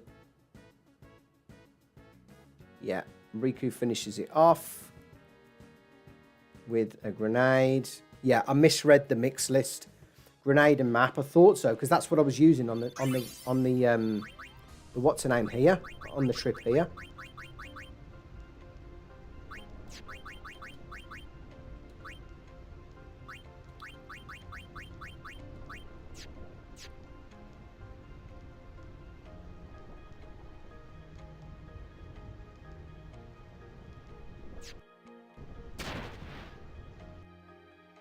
Right, we got there.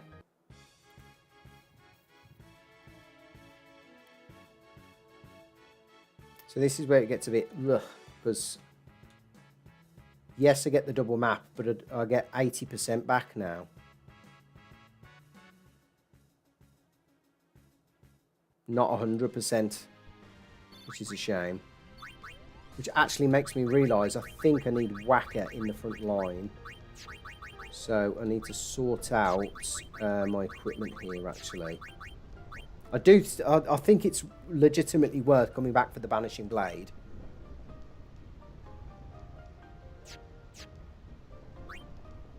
I just can't bring Rikku in now with that. I need something else.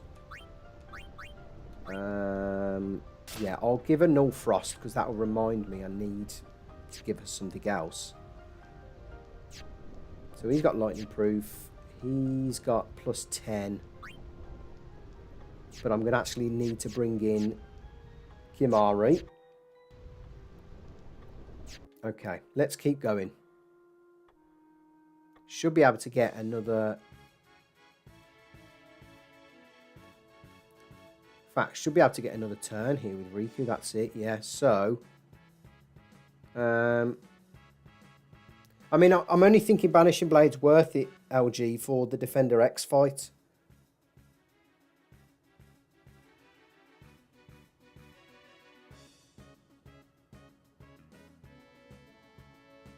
And this is where Kimari comes in. In fact, let me just double check. Yeah, that's why I have Kimari on the background here, because Wakka has got the same agility as the big fella. And he can swap out for Kimari, and Kimari can take that out in one hit. I'm thinking while we're here, we may as well get it, the Banishing Blade. For Seymour, you mean Seymour 1? Is that what you're saying? I mean, mix, double map. Fucking beautiful. Absolutely beautiful. And we're back with a we're back with a full overdrive already. I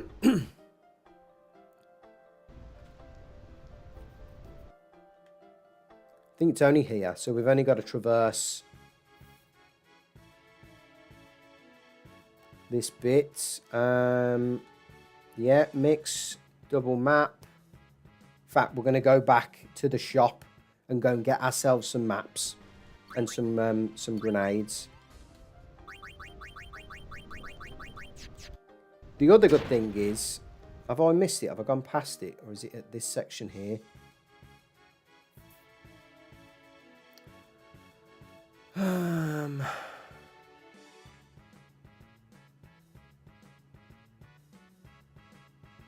going to chill here. I'm going to let the lads try and escape, because Tidus has got lightning proof.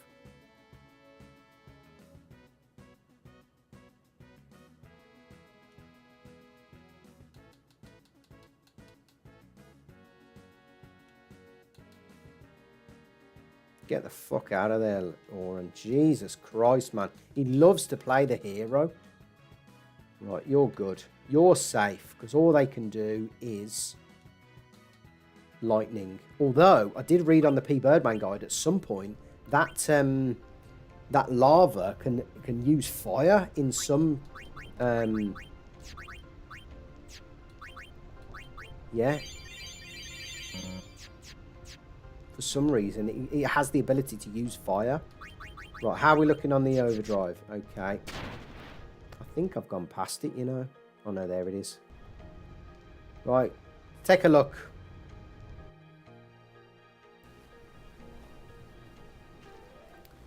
Yeah. Hold it steady. LG, Seymour's going to be a combo of Riku's overdrive and Shiva, I think. What do you see there, my lord? From what I remember. I was just thinking. This is important. No fooling around. You're gonna spoil it.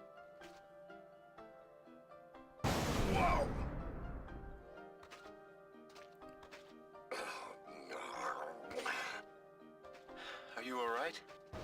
Now there's a scene for posterity.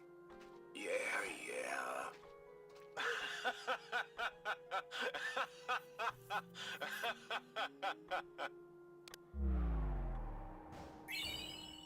Wonderful. Banishing Blade.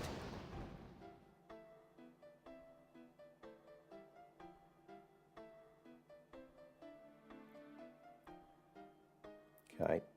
Let's just go back to the chats.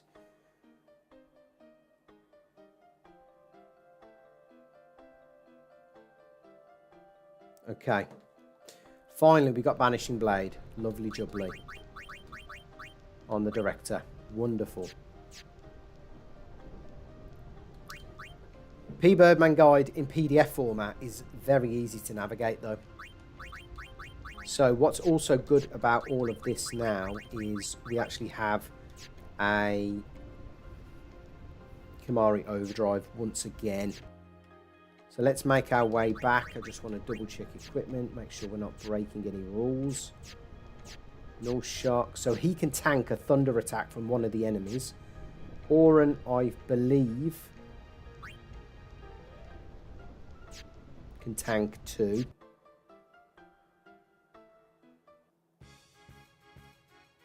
This is just the perfect battle for Rikku to come in and double map. Bosh. Straight back to it. Now the thing is, on the next episode of the Hardcore Nuzlocke, what we're going to have to do is we're going to have to go all the way from Seymour to the airship with Rikku in SOS. Probably in the same amount of health. Because in the triple fights, she's going to be gaining overdrive.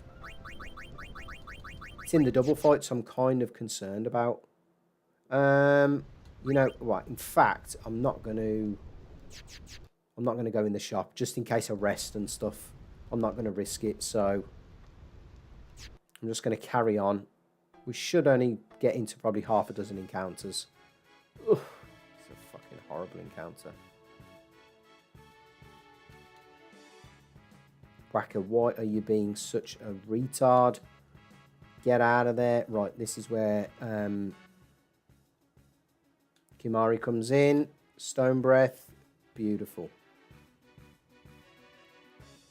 Yeah, I think it's called, on the P-Birdman guide, it's called something like Forced Attack. And I think it's... You're right, LG. It's whether I think that either means when the enemy comes under fire from like Berserk or Provoke, maybe. It's the only reason I can see.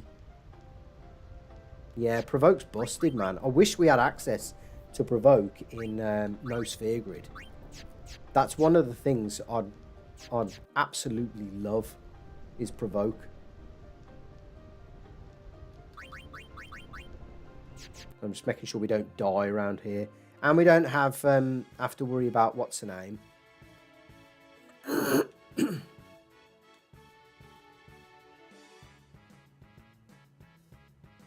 We don't have to worry about... And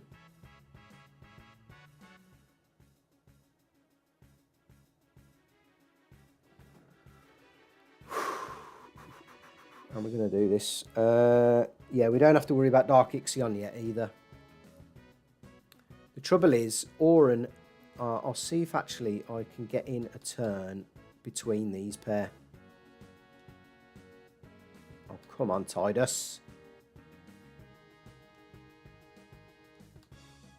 Messing about. No, he can't. Okay.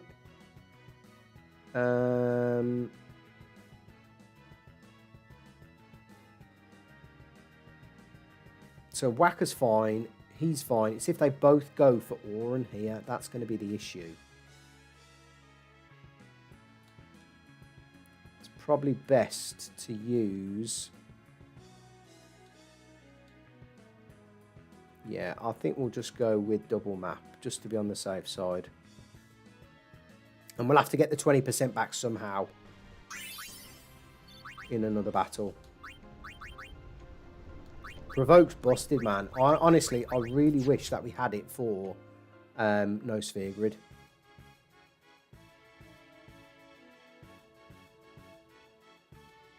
So, grenade. And let me just check with nurse. 91. So, I think just to be on the safe side, we'll just grenade again. Ah, we should have actually got Kimahri in. Kimahri could have got his overdrive up then. Never mind. At least we've got Riku's overdrive back up. That's fine. Now we're just going to make a dash for the end. This is fine. We can double map this one. Perfect. That SOS Overdrive Battle Freak weapon. Absolutely 100% worth this grind. 100% it was.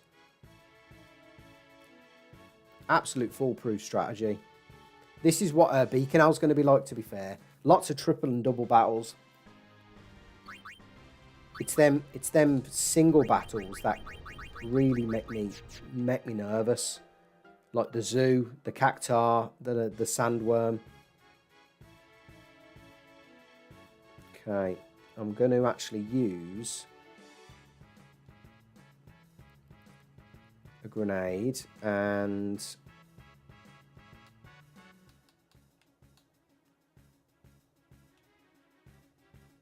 I'm going to see if we can bring Kimahri in here just to get his overdrive up a bit. Just saves me doing any messing about in Lake Macalania. Wonderful. And it gets his Slayer overdrive mode up as well.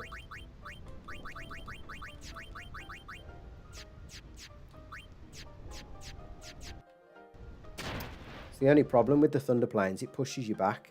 I'm not bothered about any of the chests. Right, this is where we use... What was it? Was it map and grenade?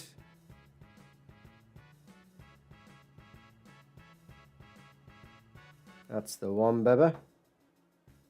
Okay, you, mate, you can get the fuck out of there.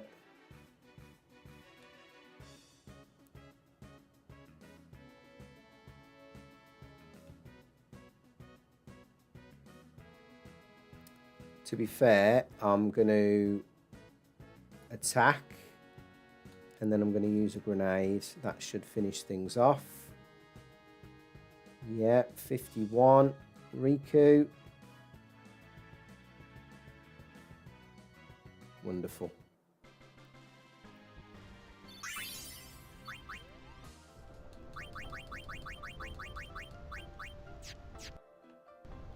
Come on. Oh, thank God we made it. Thank God. Right. Let's use the magical path to get ourselves to Macalania. To be fair, we don't need to be in SOS for the crawler. So I am going to save and then we're going to do the crawler. Now, the question for the chat is, do we grind? I know we've done a lot of grinding this one. Do we actually pause and grind on the next one for alchemy for Rikku? That's a question to the few that are still watching in the chat now. Is do we pause and fight the crawler on the next one and grind for alchemy for Rikku? Or do we take on the crawler now? So I'm going to give you a couple of minutes to let me know your thoughts. While I'm doing that, we've had 11 votes in the chat poll, so thanks for that. FF9 Trio with 18% is your favourite Final Fantasy trio. Tidus, Yuna and Auron with 36%. Cloud Tifa and Aerith for 27%. And another trio mostly have come from either FF8 or FF12 for another trio. Comment below. So yeah, Do we grind for alchemy or do we finish things off with the crawler? Because we've got... we need a Rikku Overdrive.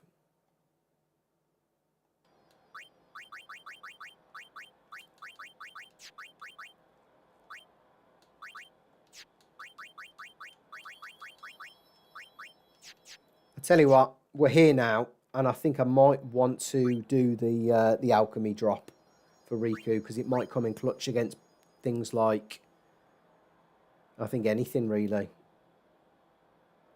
So let's put a save in.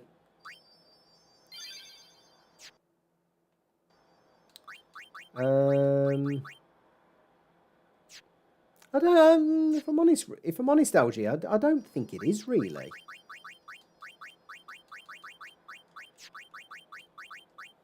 I'm just thinking, to be honest, is it necessary?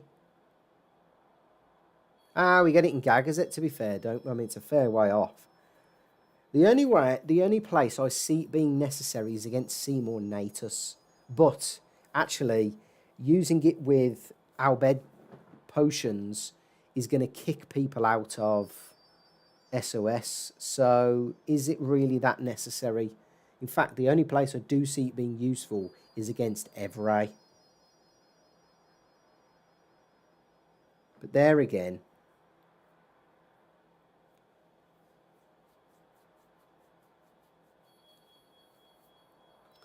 There again,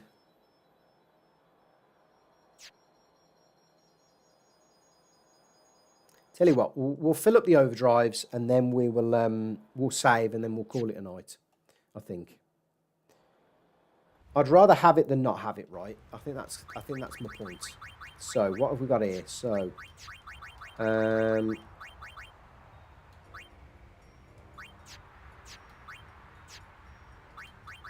Tidus, it doesn't matter, so let's just give him that. She doesn't matter, so she's going to be swapped out. He doesn't matter. He doesn't matter. Evray, but how do you farm double HP before that? We do have a stamina tablet we picked up in the Moonflow from one of the chests. We got very fucking lucky with that, to be fair. Very lucky. No, to be fair, versus Evray, actually, do I need alchemy versus Evray? You know what it's going to be? It's going to be if I don't farm for alchemy now versus the crawler, I'm going to need it. And if I do farm for it, I'm not going to need it. It's going to be I'm going to be in a catch-22. So let's just get these overdrives up first.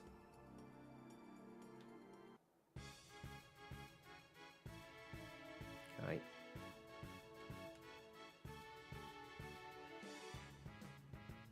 Oh, bollocks.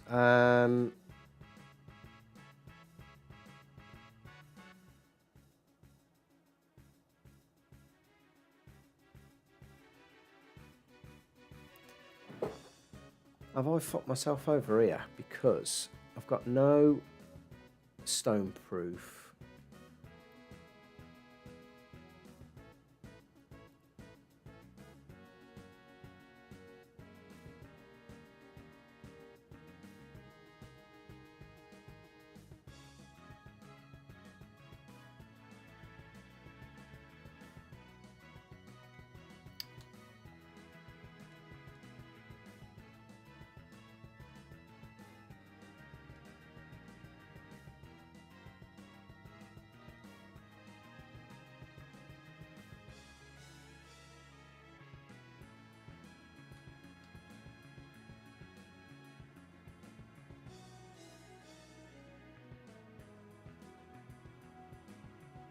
Thank God for that.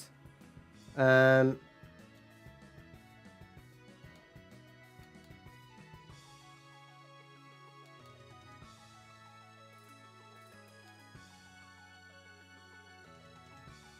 don't think we need Rikku in SOS, but we'll get her in there anyway.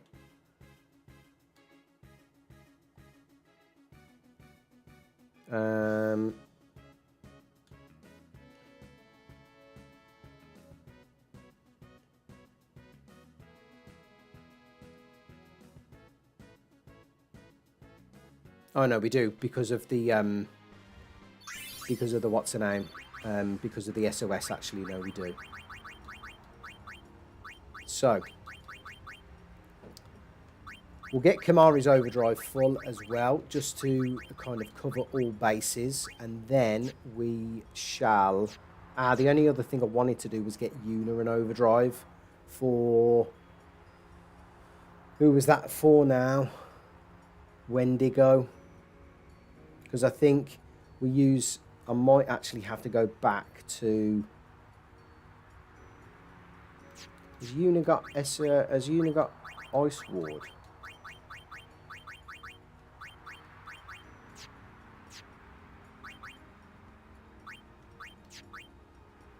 Oh, she can't tank. I don't think she can tank a blizzard.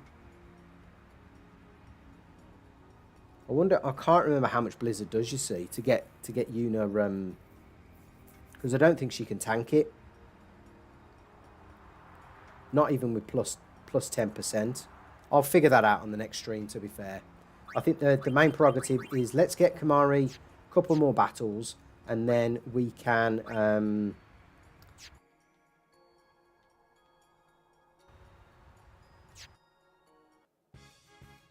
Yeah, we'll get Kimahri a couple more battles, and then we can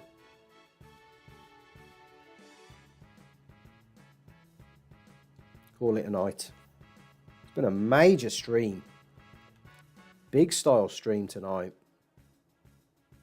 Got the sleep, that clutch sleep, man, coming in so good. So, use the pad is playing up.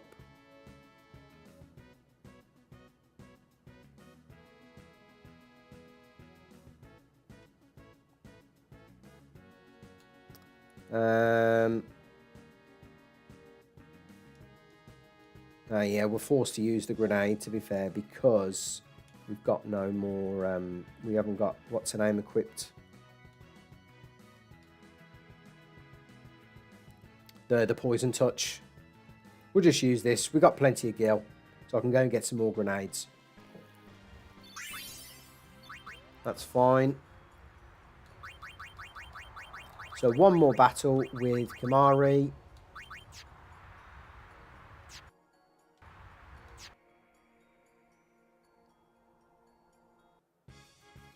Very nice. Right, this is what we're going to do. We're going to swap into Kimahri here and defend. Then we're going to swap into Rikku and we're going to do double map.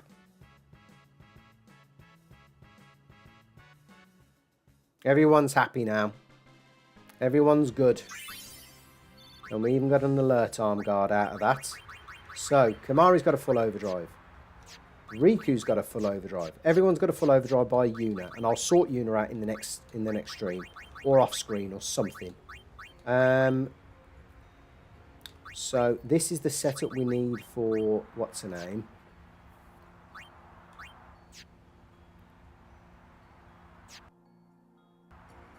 Oh, hi there. Clasco one. Would you look at Right, what we're going with, I think we're going to have to go for the Chocobo Breeder. I don't feel like going with Chocobo Knight, because he ain't no knight, if I'm honest. There. Good boy.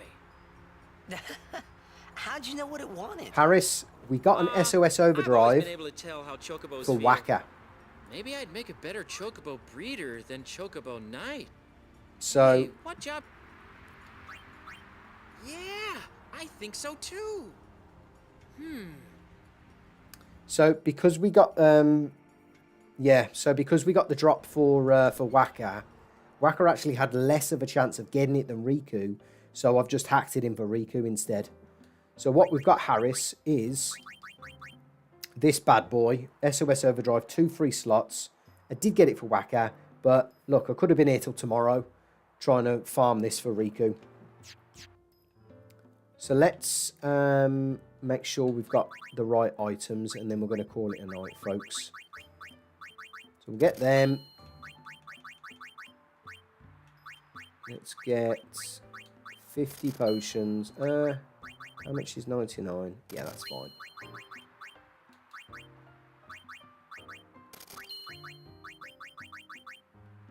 Beautiful. Now, what have we got to sell? Anything.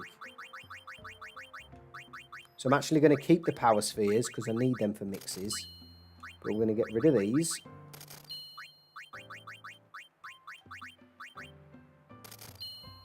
Can even buy another grenade. And let's have a look at weapons. See if we've got anything to sell.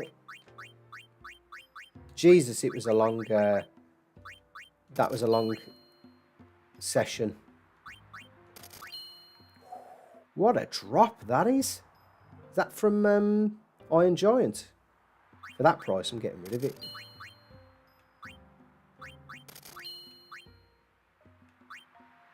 That's nice.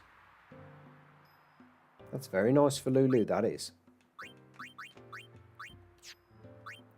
Double header. Yep, you can go. Sleepy Kate Sith, I'm going to keep that. Right, we don't need any more weapons. What we do need, though, is more grenades. So let's see if I can buy 99. Yes, I can. Do I need to buy any more of these? Let's buy one of them. Let's buy 2 of them.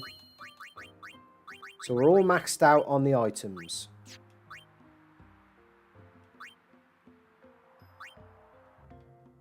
Let's stick in a save, and I'm going to call it a night, folks. I'm going to have a think about whether we're going to need alchemy and whether we're going to need it on Rikku. Because it's a 3 out of 7 drop for, and I think it's 100% drop rate from the 50% drop rate from the crawler. So fairly better odds than what we've had tonight. But I'm going to have a think about whether we do need alchemy, because I know if I don't get it and I need it, I'm going to regret it. Anyway, look, what a fantastic stream. I think it's been our longest so far in the challenge. And we finally got an SOS Overdrive, and obviously we were happy to move that to Rikku from Wakka. 4 hours deep. You've all been amazing. LG, you've been here since minute 1. So really appreciate you sticking around, brother, honestly. And Harris, you kind of joined in pretty much probably an hour in, I think it was, a couple of hours in. So if you have joined us in the chat, absolutely amazing to have you with me. Appreciate all the love and support you give in the channel. Appreciate all the love and support you give in the challenge so far. Loving all the interactions. Loving all of the enthusiasm. Blitz, fantastic to have you in the chat, man. Always love to have you a part of the stream and your knowledge and insight. And just like general chat, man. We're getting such a great little community in the chat over the Nuzlocke. So, yeah, if you're watching back on the VOD, let me know your thoughts in the comments below. Smash the like button. And everyone that's joined in the chat and on the VOD, I'll probably be streaming next on Sunday. So I'll catch you all there. And enjoy your day tomorrow. Enjoy your Sunday before we start streaming again. Catch you on the next one. Take care all. Bye for now.